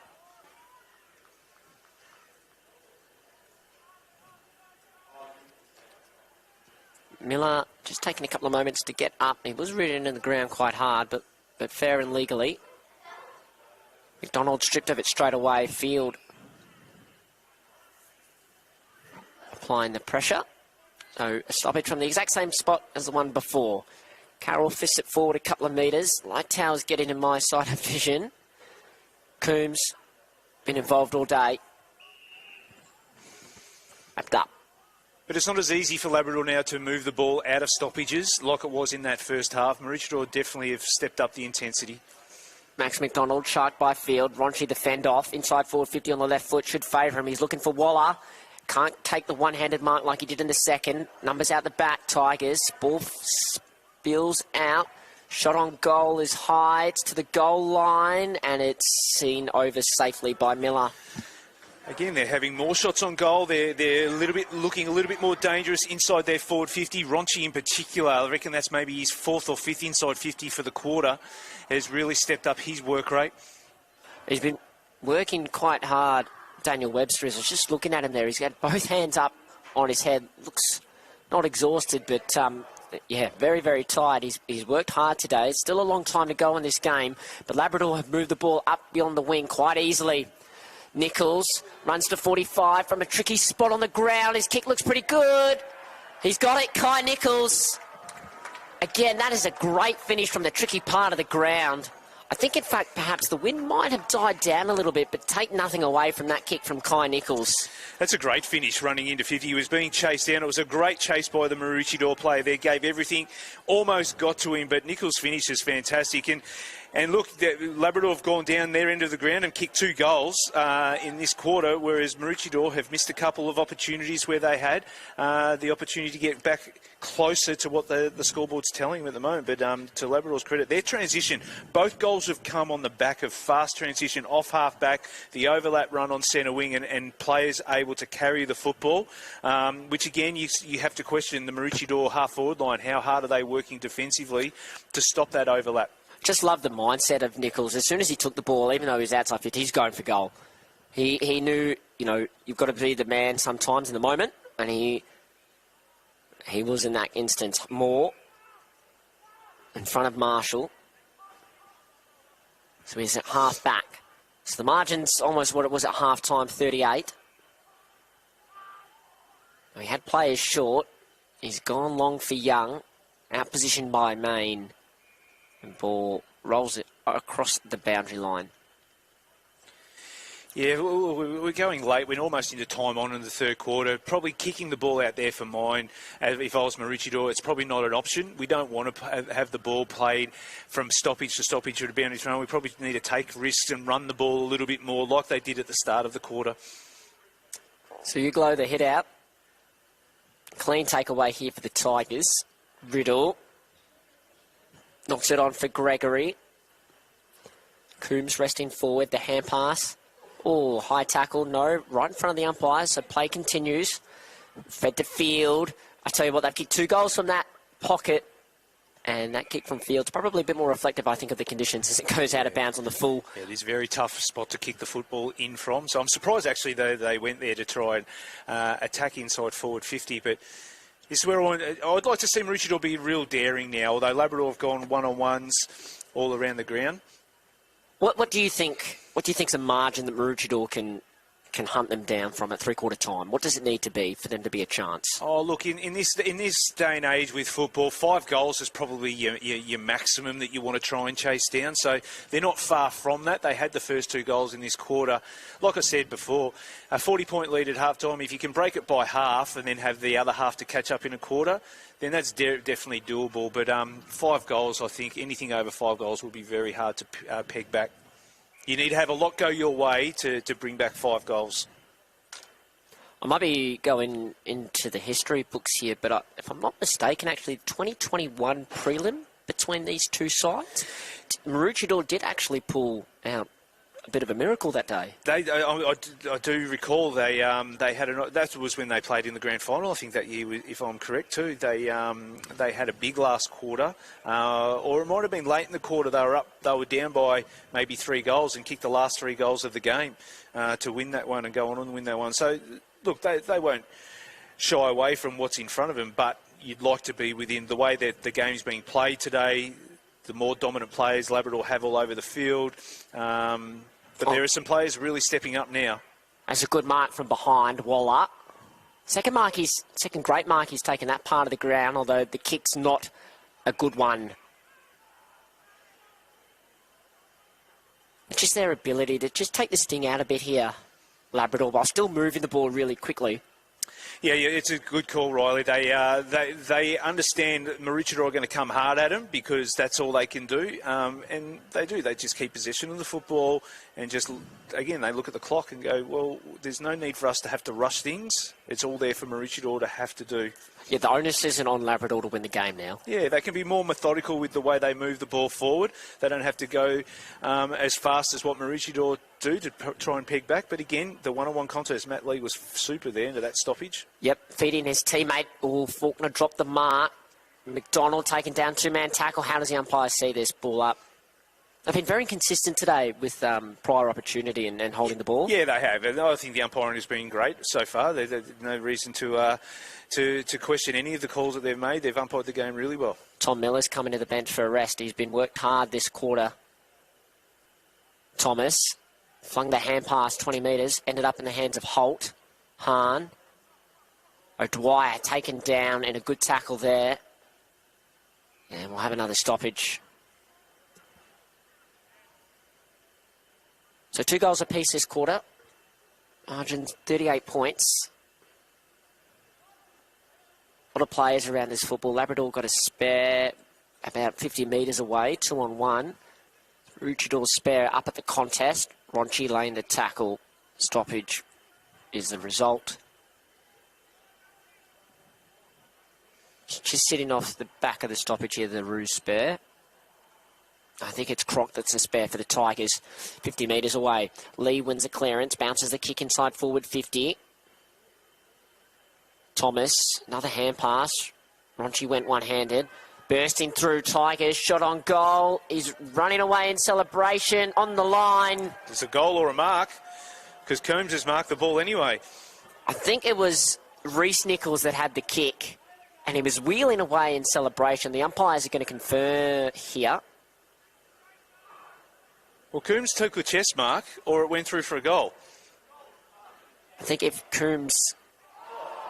Now it's touched. I'm not sure how he comes up with that. It was a chest mark or a goal. There's really no other decision that could have been made, in my opinion, there. The only way I can see it is if perhaps the chest mark was juggled, which I didn't see, but the goal umpire is in a better position than us up here. Yeah, possibly. But anyway, from the kick in, the Roos have worked the ball out of their defensive 50, and they go through the middle now. Thomas, very, very busy third term. Kick to Jacker. Just need to be patient. He's got nothing forward of the ball. He's got a man at the top of the 50, but he's probably zoned in by 4 Tigers players. Thomas has worked forward. Scollard. So they've gone away a little bit, this Roos, the short kicking game. Inside forward, 50, Wallard at full reach, couldn't take the mark. Webster overran the ball, hand pass. He's fighting through it all the time, Govan, but he's caught holding the ball. He's probably tried to do a little bit too much there, unfortunately. Maybe not enough support around he was looking for that handball. I thought the Tigers had that ball covered quite well in the air with Webster as the spare out the back, but if Waller had taken that mark, it would have gone down as an uncontested mark. But it hasn't. And Fife brings the ball to ground. Rowe, he's worked hard all day and almost a bit of a torpedo there that time from Fife. It's a bit of a mongrel. Smythe been quiet since quarter time.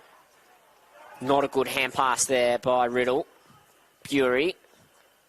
That Sun, I think, getting in the eyes of Wilson there. He tried to juggle that mark when he could have taken it.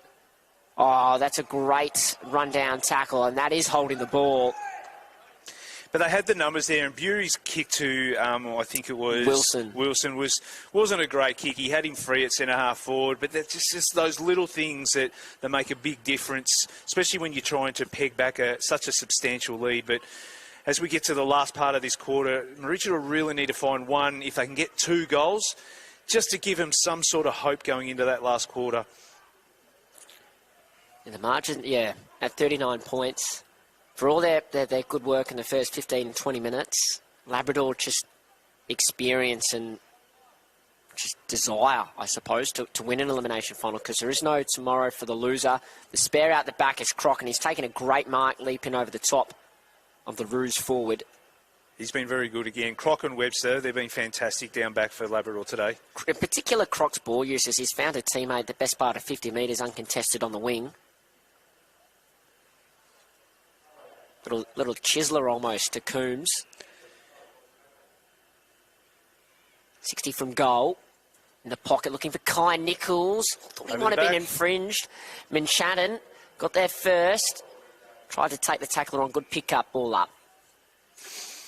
But again, they've been prepared to use that short kicking game all day today. Honour the lead that comes at them, the one-on-ones, rather than kicking to a contest most of the time.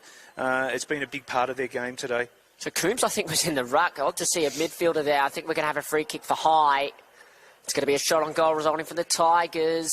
And I thought we might have seen something for umpire abuse at one stage because the umpire turned around and looked at a Roos player. Manshaden, is that? Yep, it is, correct. And he dishes the hand pass off to a teammate, almost a little bit selfishly, but this is going to work out because it's just going to fall short on the forward plane. Well, not in front, just uncontested. Yeah. Opportunistic, I think, is the word we've used all day. That's it. And Derrington's been really good. He's been really impressive as a small forward, put a lot of pressure on and been very creative up forward. He's going to get reward for just being at the right place, and that was in front. So Darrington from point-blank range for a game-high 45-point lead. That's going to make it really hard for Maroochydore now. We're almost at the end of the third quarter. Granted, they come out and they put up a pretty good fight. They've been a lot better this quarter than they were in the first half. But unfortunately, when you're coming from such a long way behind, everything needs to go right. And Labrador have been able to steady the ship, and they've probably been the cleaner and the more efficient of the two sides in the last 10 to 15 minutes of this quarter.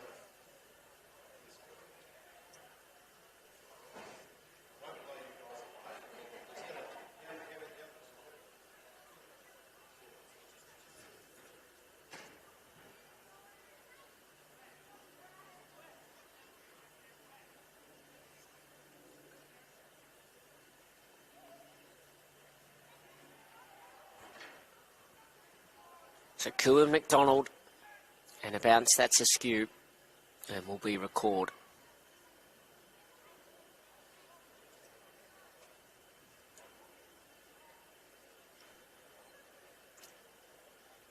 Koo, a great hit out.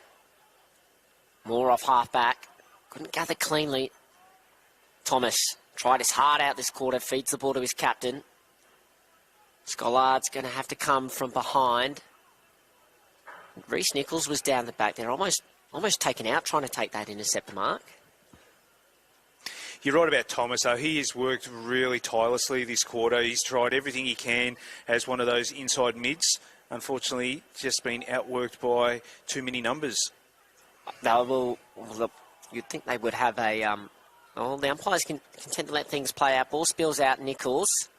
McIver's got the position going back with the flight of the ball. Can't take the mark. Bury wrapped up straight away. How much, if they were to lose today, how much Maroochydore might lament that slow start. Down 5-5 to 2 goals at quarter time.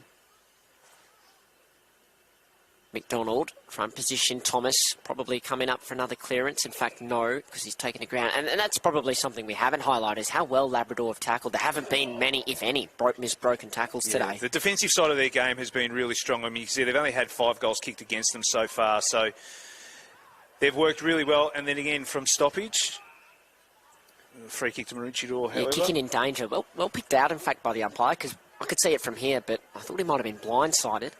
McIver. Looking for Young, wrestled, almost gave away the free kick. The 250s on each other. You don't see that very often in senior football. The ball's worked out here to Fife, to Bailey Brown. He's been strong across that sort of half-back wingish area. That went the bare 15. Found Rowe. He's been good today without needing to be the star for Labrador, I think, Charlie Rowe. He's played a number of games for Southport this year. In the end, though, that's not his best kick. It goes the best part of 40 metres, and everyone content to just let it bounce. Lee feeds a great running great hand pass forward to the running Gregory. Kai Nichols wants to get on his left foot as his kick to the advantage of a teammate. He gave up front position, did Marshall. He's in a wrestle with Faulkner. They almost both fall over. Marshall picks it up, gets a hand pass out.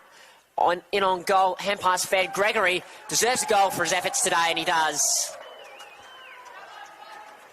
And the margin is now 51 points, and I think it's quite safe to say, Brad, that Labrador will go through to the semi-final next week. Yeah, it's just we'll just go through the rest of the game. But again, it's just a weight of numbers. Gregory actually had the ball broke out of the stoppage here in the wing, got the handball received from Matt Lee, and he ends up down in the goal square kicking the goal. So that's just a work rate. That's the intent to want to work and be there for your teammate. When under pressure down there, you had Marshall coming out, and he was able to release that handball. So full credit to Gregor. He's been quite solid throughout the course of the day. He was pretty creative in that first half and gets a bit of a reward there. But again, that's just intent, and then full credit to the way he's been prepared to work and get to that position to hit the scoreboard. But again, he's run about 100 metres to kick a goal there and get on the end of 2 handball receives. And even understanding your role within the team, Zach Marshall, I know he's kicked a lot of goals this year, 34, the team's leading goal scorer all the year. Definitely probably hasn't been his day today, but for the fact for him to fight that through to a draw, well, almost a win, get the ball out, not get the reward for himself on the scoreboard, it's just reflective of how good Labrador have been as a team. Yeah, definitely. All across the board, it's been a great team performance. I know we're only 3 quarters in, but all around the ground, they've been there to support. They've always been that, as the siren goes, handball receives that like that, and handballs to dish off to, but another dominant quarter in the end. Yeah, 4 goals to 2 that time, that quarter, going the way of Labrador. So they lead 12-13, 85. Maroochydore 5-4, 34.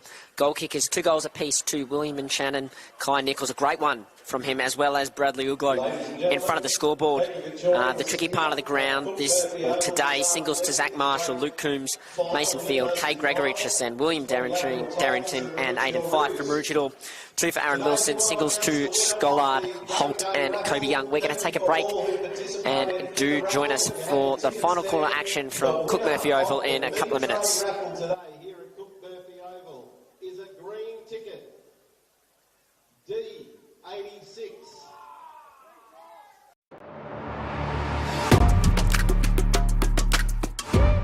You need a strong team. At TPIL Lawyers, we rise above the pack.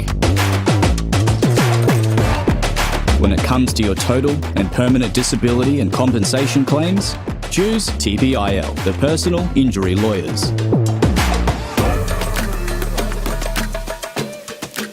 Kicking goals for Queenslanders since 1983.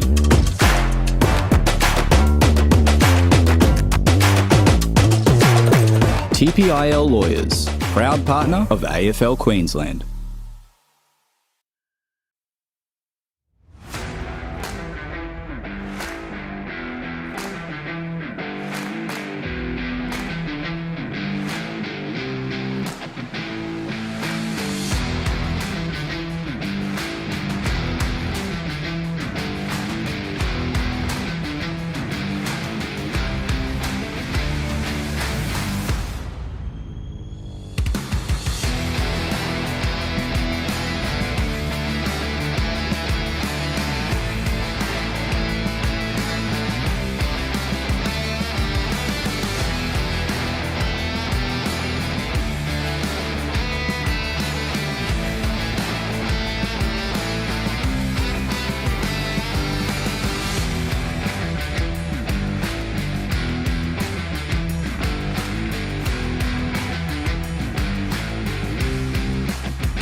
Welcome back to the 2025 TPIL Lawyers QAFL Premiership Season Finals time. Elimination today here between Labrador and Maroochydore. Labrador currently 51-point leaders. So we see a fair contingent of Labrador supporters making their way off the ground, listening to Coach Chris Rourke's final words to his Chargers. I think with a 51-point lead, they'd be pretty comfortable in the knowledge that they will be playing next week, Brad. Yeah, look, it was Maroochydore came out to their credit after half-time and really hit the ground running and were able to kick the first 2 goals and got back within, I think it was 28 points, and we thought, okay, if they can kick another 1 or 2, this is going to be game on. But Labrador steadied in the second half of that third quarter and were able to hit the scoreboard and eventually extend the lead that they held at half-time. For Maroochydore, I thought Thomas, Wilson, Hahn and Ronchi really put their head down and got to work and got Maroochydore back into the game. But down back for Labrador, the likes of Croc and Webster just have been rock solid down there. Coombs has been solid. Lee through the middle has been really good. And then their small forwards in the likes of Darrington and Nichols. And Gregory. So it's been a good team performance by Labrador. 51 points down. You'd probably say that they're not going to get over the line. Maroochydore, another poor umpire bounce there. But it's again, this is their last quarter of football, so it'd be good to see them just put up a fight and maybe get that score down to a lesser margin. And with so many players 22 and under, there's definitely experience that can be gained for them going into what will be season 2026. Bury, Thomas asked a lot of, feeds it back. They've done this quite nicely by hands. McIver's kick had plenty of options. In the end, though, Govan did fight well to win the ball. Moore had a brilliant season after playing in the reserves last year.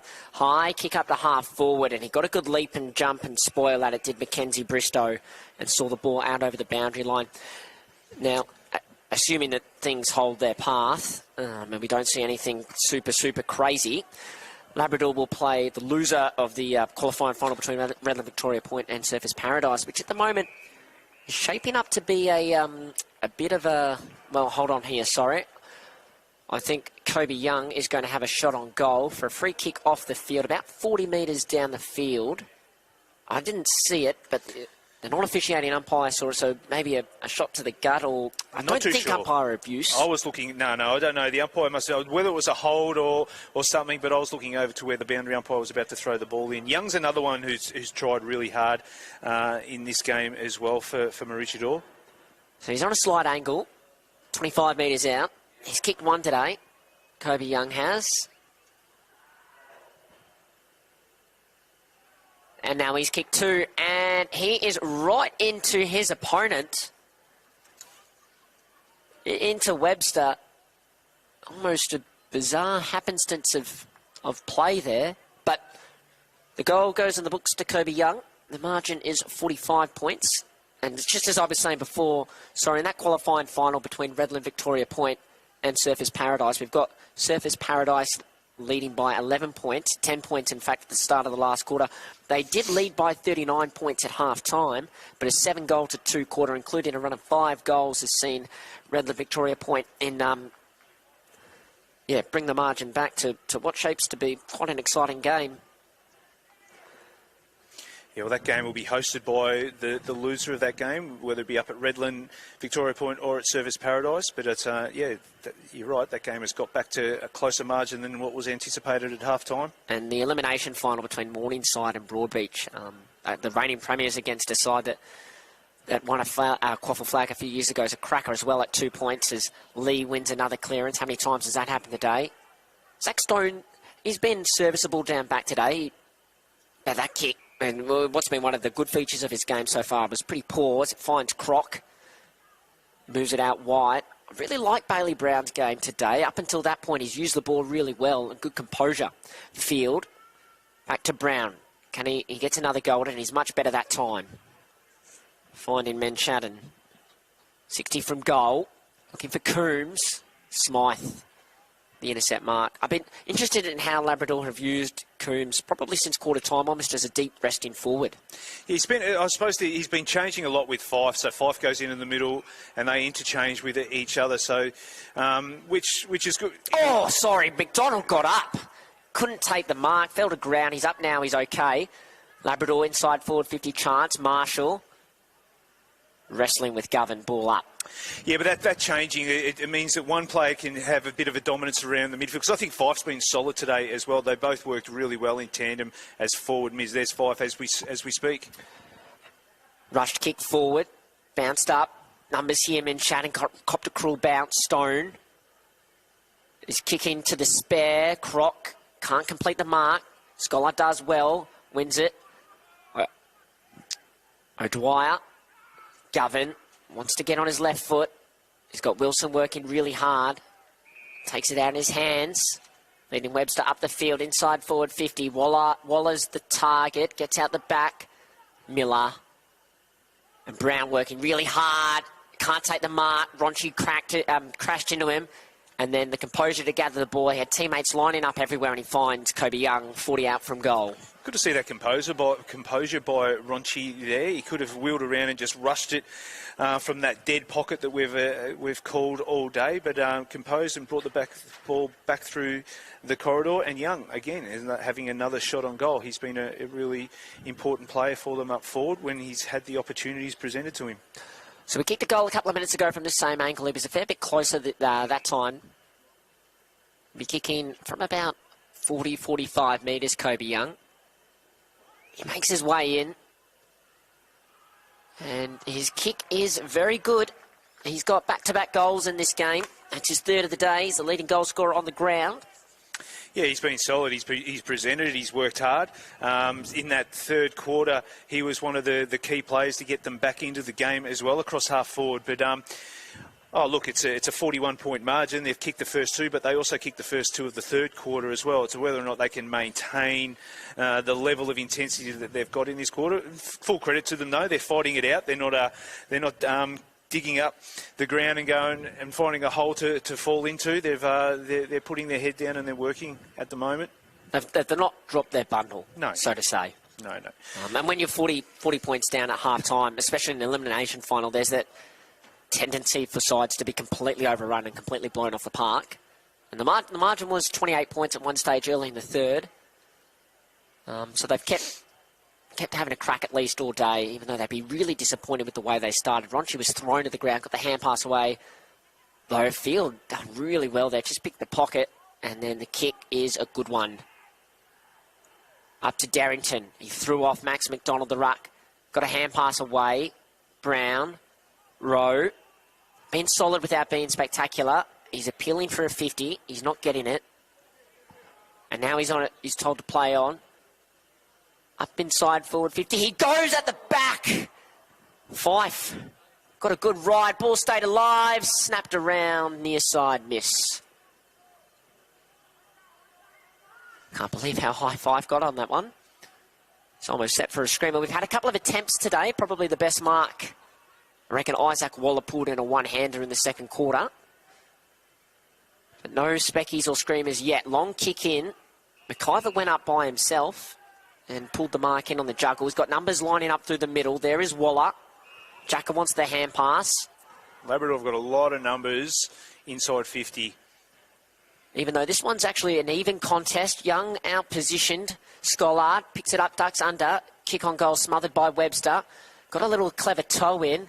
Wilson pushed his opponent in the back. Didn't give away a free kick. And that hat kick forward's going to end up in the hands of Bailey Hahn, who could have Maroochidore's third goal for the quarter and third goal in a row. Yeah, like I said, Hahn has been really good after half-time as well. He's worked hard in trying to get Maroochidore's game up and going, but they did well to even that contest. They did. Labrador did have the numbers initially, but they got numbers there and they worked. That's another goal. Yeah, it is Bailey Hahn. He kicks one from just inside 50.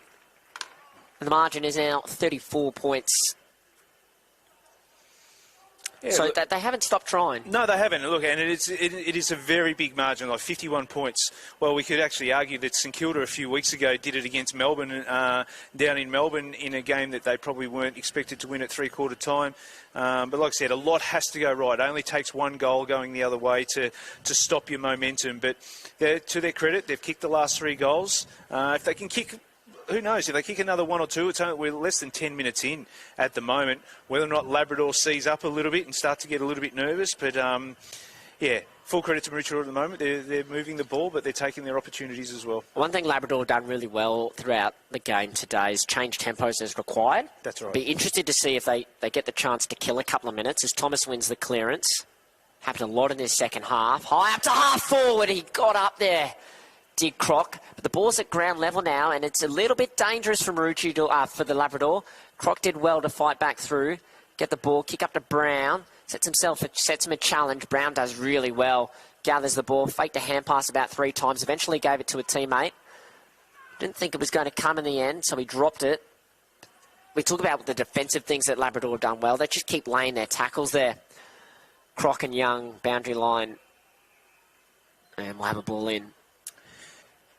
Yeah, they do, but it has been a much better half by Maroochydore. The first half is probably going to cost them dearly at the end of this game, but their second half has probably matched Labrador's intensity, something that they lacked in that first half. So Croc's been deployed as a spare behind the footy. Good coaching. But Dwyer, though, front of the clearance all by himself. Now Croc is the spare under this. It's brought to ground level. Spills out Waller with his long arms. Got his arms free. Ball got out. Ball up. Again, forward pressure there. They've locked the ball in. That's something that the Labrador players were able to do in that first half, is to rebound. So who knows? There might be another opportunity to... I think Ben Thomas might be the watch here. One that Labrador just might want to keep a close eye on. He's won a lot of clearances in the second half. Socket forward. There is Thomas. Field does really well. He's had a good last quarter. Ronchi wants to get on his left foot. He does, although the blind kick is cut off by Tom Miller, who has paired very well today with Christian Webster. They've been a very effective key backs. Long kick by Miller. A lot of players fly at it. No one completes the mark. Ronchi, 2-man, 3-man tackle. Ball got out. Brown had a lot of touches in this last quarter. Govern on hands and knees, as he so often is for his side, trying to win the contested footy out. And there's a free kick going the way of the Roos. So Hunter Moore.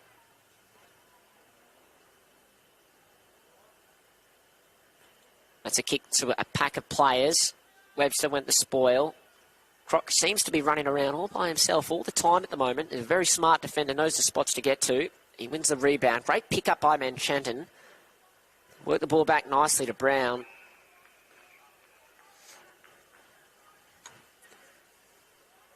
And that ball is out of bounds.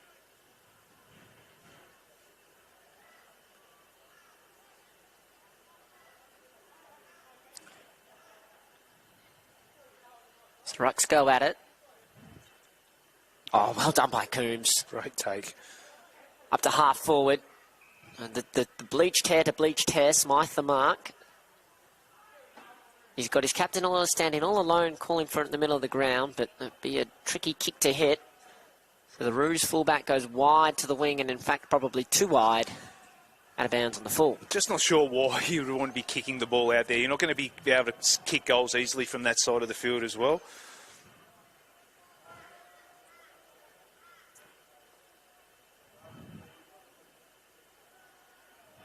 Now they definitely look a bit more dangerous and they lower their eyes a bit more, the Roos, as I've got an update around the grounds. Surfers Paradise by 4 points and Morningside by 2 points over Broadbeach. They'd probably be about very similar sort of time frame, 10, 15 minutes into the last quarter as Labrador go inside forward 50, courtesy of Field. Had a great last quarter in the path of Fife. Darrington wants to get back on his right, feeds it to Marshall. Kick smothered by 2 Roos players. They've still got the numbers, Labrador, but they don't have the footy.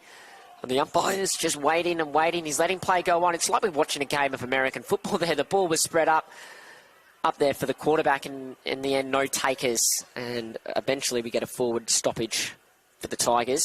That's a change in the game in the second half. That would have been an easy goal to Labrador in the first half, but Maroochydore, to their credit, defensively, they worked a lot harder to prevent that from happening. Sullivan, kick to the top of the goal square from behind. Fife turns around, snaps, hits the post.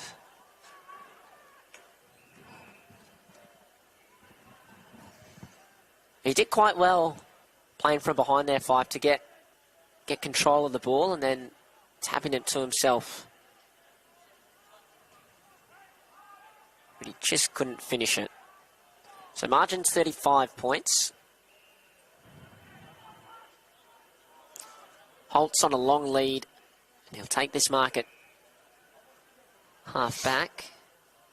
They probably can't spend too long waiting for the perfect target, can the Roos. They dropped what they should have taken. Kick in the middle of the field. Well done there, Sullivan, although the pressure came at the last moment, affected the hand pass. Wilson's going to have to work really hard from behind, and Miller, a strong mark. Miller, Croc and Webster, haven't they just been a wall for Maroochydore to try and get through? Yep, they've been really, really good, particularly since quarter time, when the ball spent a fair bit more time in Maroochidore's forward half. They just have made scoring very, very difficult for the Roos today. And their ball use in particularly Croc, they don't make many mistakes at all. No. And again, that's because they just pick simple options. They don't try to bite off more than they can chew. So, yeah, they've been fantastic, those three back there. So Gregory got a goal before just before three-quarter time. And then we talk about these simple options, even though Coombs had to reach for it, like almost smart options as well, like take the easy kick if nothing presents. Yeah, and it's all about stopping the opposition for just falling behind the ball and waiting for that long kick to intercept and then rebound with. So it's full credit to the way Rocky's got them set up today. Labrador, using those short kicks and preventing the intercept mark game of Maroochydore then to break off half-back and be offensive with. So Thomas, ball in hand, looks in board. Well done, Menchanton, brings it to ground level. Sullivan over it. Hand pass fed through. Field. He went and hung in the air for a long time, and Smythe playing in front takes the mark. Had players on this side of the ground, but he elected to go to the opposite. And a good mark, Wilson out the back. Now, what's the call going to be here? Because he was tripped as he went to play on. So I think the umpire's called a mark, and this gives Labrador time to get numbers back. Wilson to Stone. Got away. They'll go inside forward 50, although Labrador have got spares. Waller from behind, can't take the mark in the hands.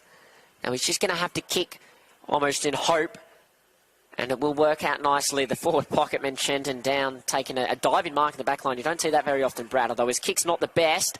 Bobbling around at the top of the 50. Ronchi, fed a hand pass through. Thomas, off one step, his snap around the corner. More in desperation than a shot on goal, and it's cut off by Labrador. I know we have to pick best on grounds, but, geez, it's going to be hard to split those three. Croc was again, and he's kicked to Miller.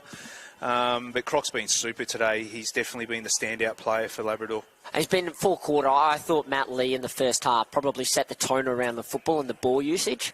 He's probably gone off the boil a little bit since half-time, but I think that's been okay. He's just had to do what he's had to do, Matty. Yeah, you're right. He set the game up early. I mean, Croc's going to get all the accolades for being down back. Matt Lee and Coombs through the middle, they did everything they needed to do through there. Fife as well.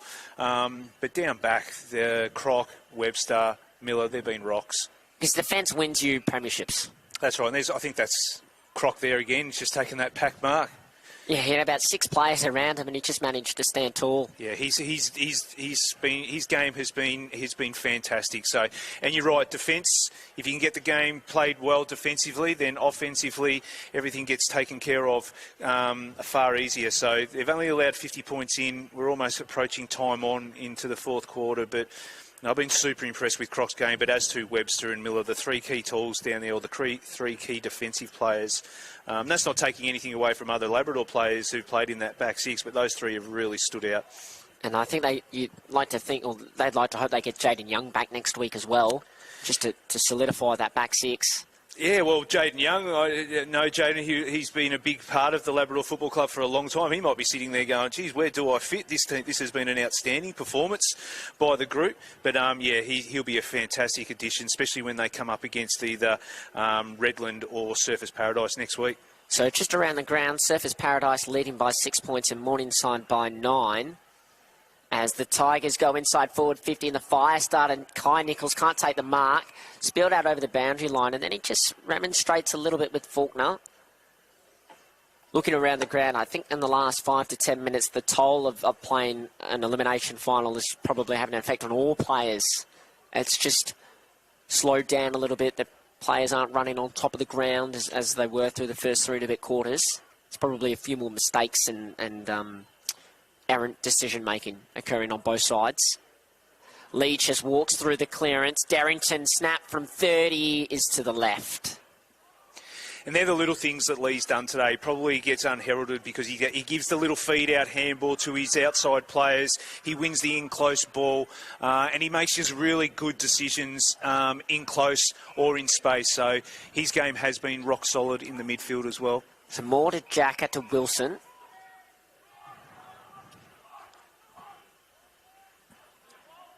Wilson up to half forward. Waller from behind. Couldn't take it. Hahn fumbled. Keeps it in play, and the boundary umpire spots it well. It's gone out over for what will be a forward 50, or just outside of forward 50 throw in. I can't see the Roos bench, but I've just been thinking about it a bit. I think Elliot Cavallaro might have gone off with an injury at some point in the second half, because I've not seen him at least since sometime in the third quarter.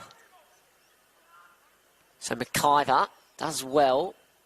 The kick swung quite high, the top of the forward 50. Brown saw his opponent under it. Young's had a good second half, wants to get back on his right, and then sets Wilson a bit of a task. And Gregory did a good job being in a position that no one wants to be in, under a high ball in defence. And look, he's done his role today. He's played it really well, been where he needed to be, whether it be back in the back 50 or up forward, being able to hit the scoreboard as well. So he's been a great role player for Labrador today. 1-on-1.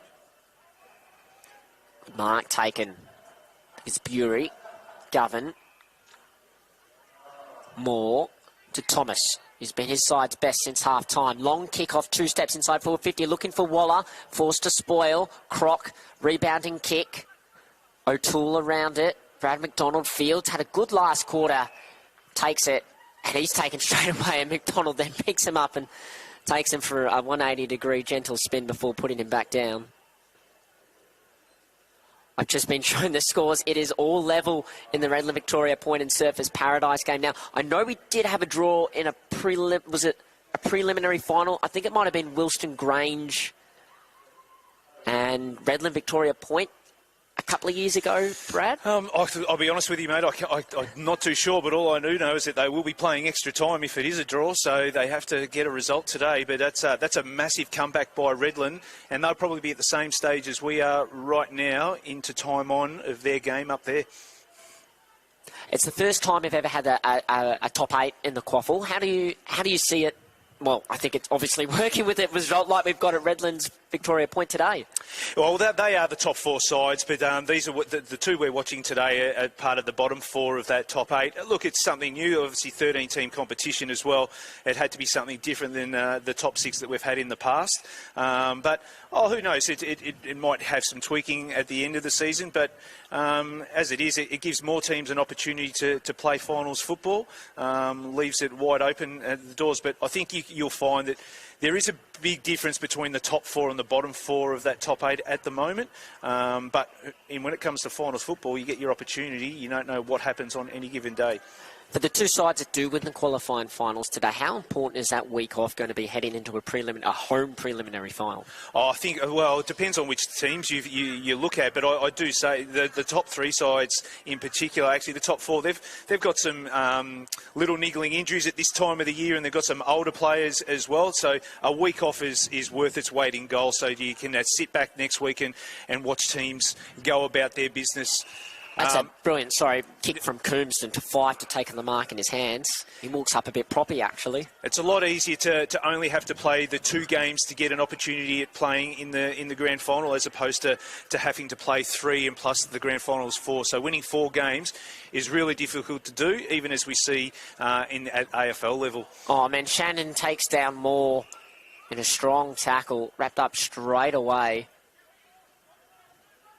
I know we're all on our phones here, almost refreshing the scores. And Redland Victoria Point have hit the front. They lead by a solid goal. Moore on his non-preferred. Now who's going to fly for this? Field did. Holt did as well. Brought it to ground level. Wilson on Lee. Well done by Webster. Flicked it out, Lee. more than content to see it out over the boundary line. Maybe because the result of this game we know, but to think Redland have kicked 10 goals in the second half to 2 to take the lead there against the Surfers Paras were absolutely dominating that game. So there's still a lot of time to go. Who knows how that's going to play out, but it's been a big comeback, something that Maroochydore just weren't able to do here against Labrador, but that's more about what Labrador were able to do in the second half as well.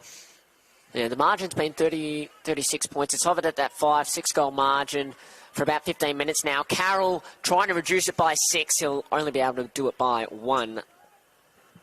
Yeah, so after half-time, it's been a pretty even game, Riley. Maroochydore have had their opportunities, Labrador have taken their opportunities as well, but it was that real first half that was a bit lacklustre by Maroochydore, and on reflection, they'll look at that and go, they just didn't come out and were ready to play in that first half of footy, so that's going to hurt them, and they'll think about that in the off-season, but to Labrador's credit, they've been solid across 4 quarters of football. A great first half, and they've been really, really even across this second half with Maroochydore as well. So Webster's rebounding kick just opened the field up wide through the wing. Just the kick inside forward 50 to Kai Nichols. Just let them down. So it's gone out of bounds.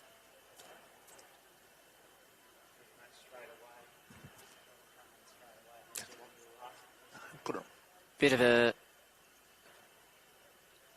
shadow starting to be cast here at Cook Murphy Oval. Can only be a couple of minutes to go. Which is playing out time, you would think now. That's Sullivan's going to take the mark. I suppose Labrador are more about making sure no one does anything silly or has any unnecessary injuries.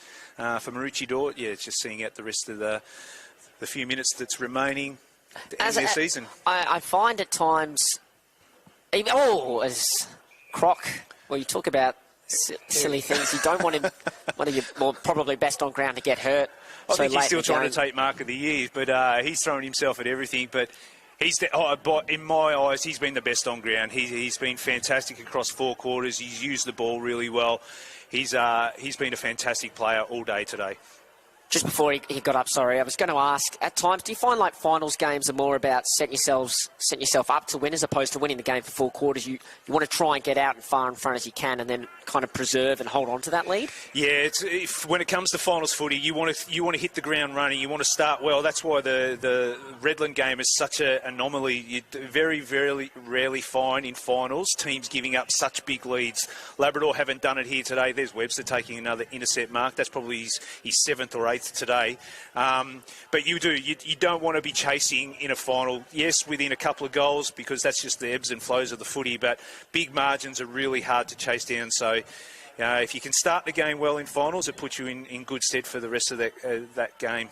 So it's 26 minutes gone at Totally Workwear Park, and it's still Redland Victoria point by by a goal. Croc again, another intercept mark. I think in the elimination final, Morningside now 21-point leaders over Broadbeach. And they are at a very similar point in time. 27 minutes gone in that final quarter. And Palm Beach Currumbin comfortably lead over Aspley 107-54. So they will earn themselves a home preliminary final to be played in 2 weeks' time.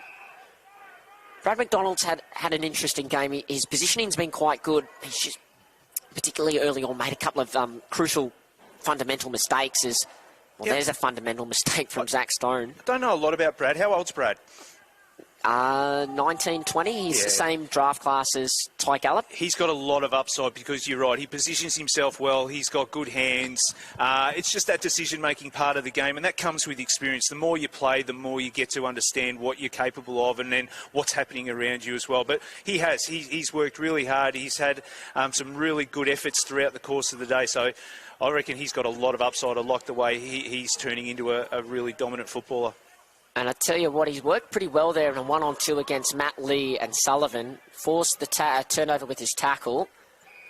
And someone who hasn't, he's probably been best on ground for the Roos since half-time. I've said it a few times. Ben Thomas sends that kick up inside forward 50, and that's the siren.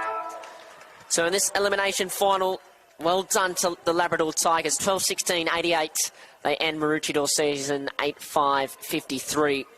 The Tigers kicked 5 goals to 2 in the first quarter. They led by 40 points at halftime. They got the margin out to 51 points at one stage, and even though the Roos got a couple of goals back in the end, it was the better side all day that won quite comfortably in the end. They were. It was a 4-quarter game from Labrador. Yes, Maroochydore were better in the second half. It was a lot more even in the second half.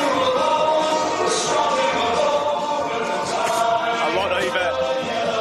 As the song gets played by Labrador, it's come on real loud. But yeah, it was an even 4-quarter performance by Labrador. And Maroochydore, yeah, the second half a lot better. But to Labrador's credit, they had winners all over the ground. I think we mentioned we can't speak more highly of Croc, Webster, and Miller down back. They were superb, and to hold Maroochydore to 53 points was a stellar effort defensively, and then offensively they were really dominant with their forwards, Nichols, Fife, Darrington up forward, just to name a few. So, and then Lee and Coombs through the middle. I really like the skipper's performance, led from the front. So well done to Labrador. They'll go on to play the loser of Redland and the Service Paradise, which is really close still. 7-point game at the moment. Redland are currently leading. So, going through the goal scorers, and we almost can't hear ourselves. Sorry, we've got the Labrador song blaring in the background. 2 goals apiece to William and Chatton, Kai Nichols and Bradley Uglo. Those 2 goals that Nichols and Uglo kicked just on in the third quarter from the tricky part of the ground in front of the scoreboard, with the wind doing all sorts of things, just wrestled back the momentum when it looked like Maroochydore were going to get back to the game with the margin at 28 points. Singles to Zach Marshall, Luke Coombs, Mason Field, Kate Gregory, William Darrington, Aiden Fife. He might not win any plaudits or many plaudits today, but I really like Kate Gregory's game. And then for the Roos, Kobe Young had 3, led everyone on the ground. Aaron Wilson 2, singles to Mitch Gollard, Thomas Holt and Bailey Hahn. So congratulations to Labrador. They move on to the semi-final next week. Redland Victoria points lead by 9 points. Brad's desperately refreshing Play HQ to see if we have a siren being gone, but yeah, it looks like it'll be a bit more time ongoing in that game. It's been a big half by Redland, but yeah, as you can imagine, the Labrador people are extremely excited. They've been able to win their first elimination final for this year. They've got into the finals, got that opportunity, so they'll be looking forward to their next game next week. But it's been a great performance by them, and full credit to Chris Rourke and the team for getting the Labrador boys up and going today. So the Roos will have the best part of 6 months to think about what they could have done better, not just today, but for season 2025. But I'm sure they'll be back in 2026. They've got a host of young players. They do have their reserve side making the preliminary final this year after winning the premiership last year. So they've got good talent throughout the entire club. So they'll be looking to work hard over the off-season. But for the Tigers, they are still alive, and who knows what happens at final football, Brad. No, that's it. You never know what's going to happen next week. They'll know who their opposition is really soon. But it's been a pleasure commentating with you today, Riley. I thought you did a fantastic job. But yeah, look forward to the next time we meet. And yeah, well done to Labrador. So thanks to our production partners in Double Take Sports, and thank you to everyone who tuned in today for this 2025 TPIL Lawyers QAFL Premiership season. Elimination final with the news from Cook Murphy Ovals. The Labrador Tigers are progressing, running away 35-point winners after a 4-quarter strong performance. Thanks for tuning in, everyone, and make sure you stay around on AFLQ's YouTube channels for all the finals action across all our competitions.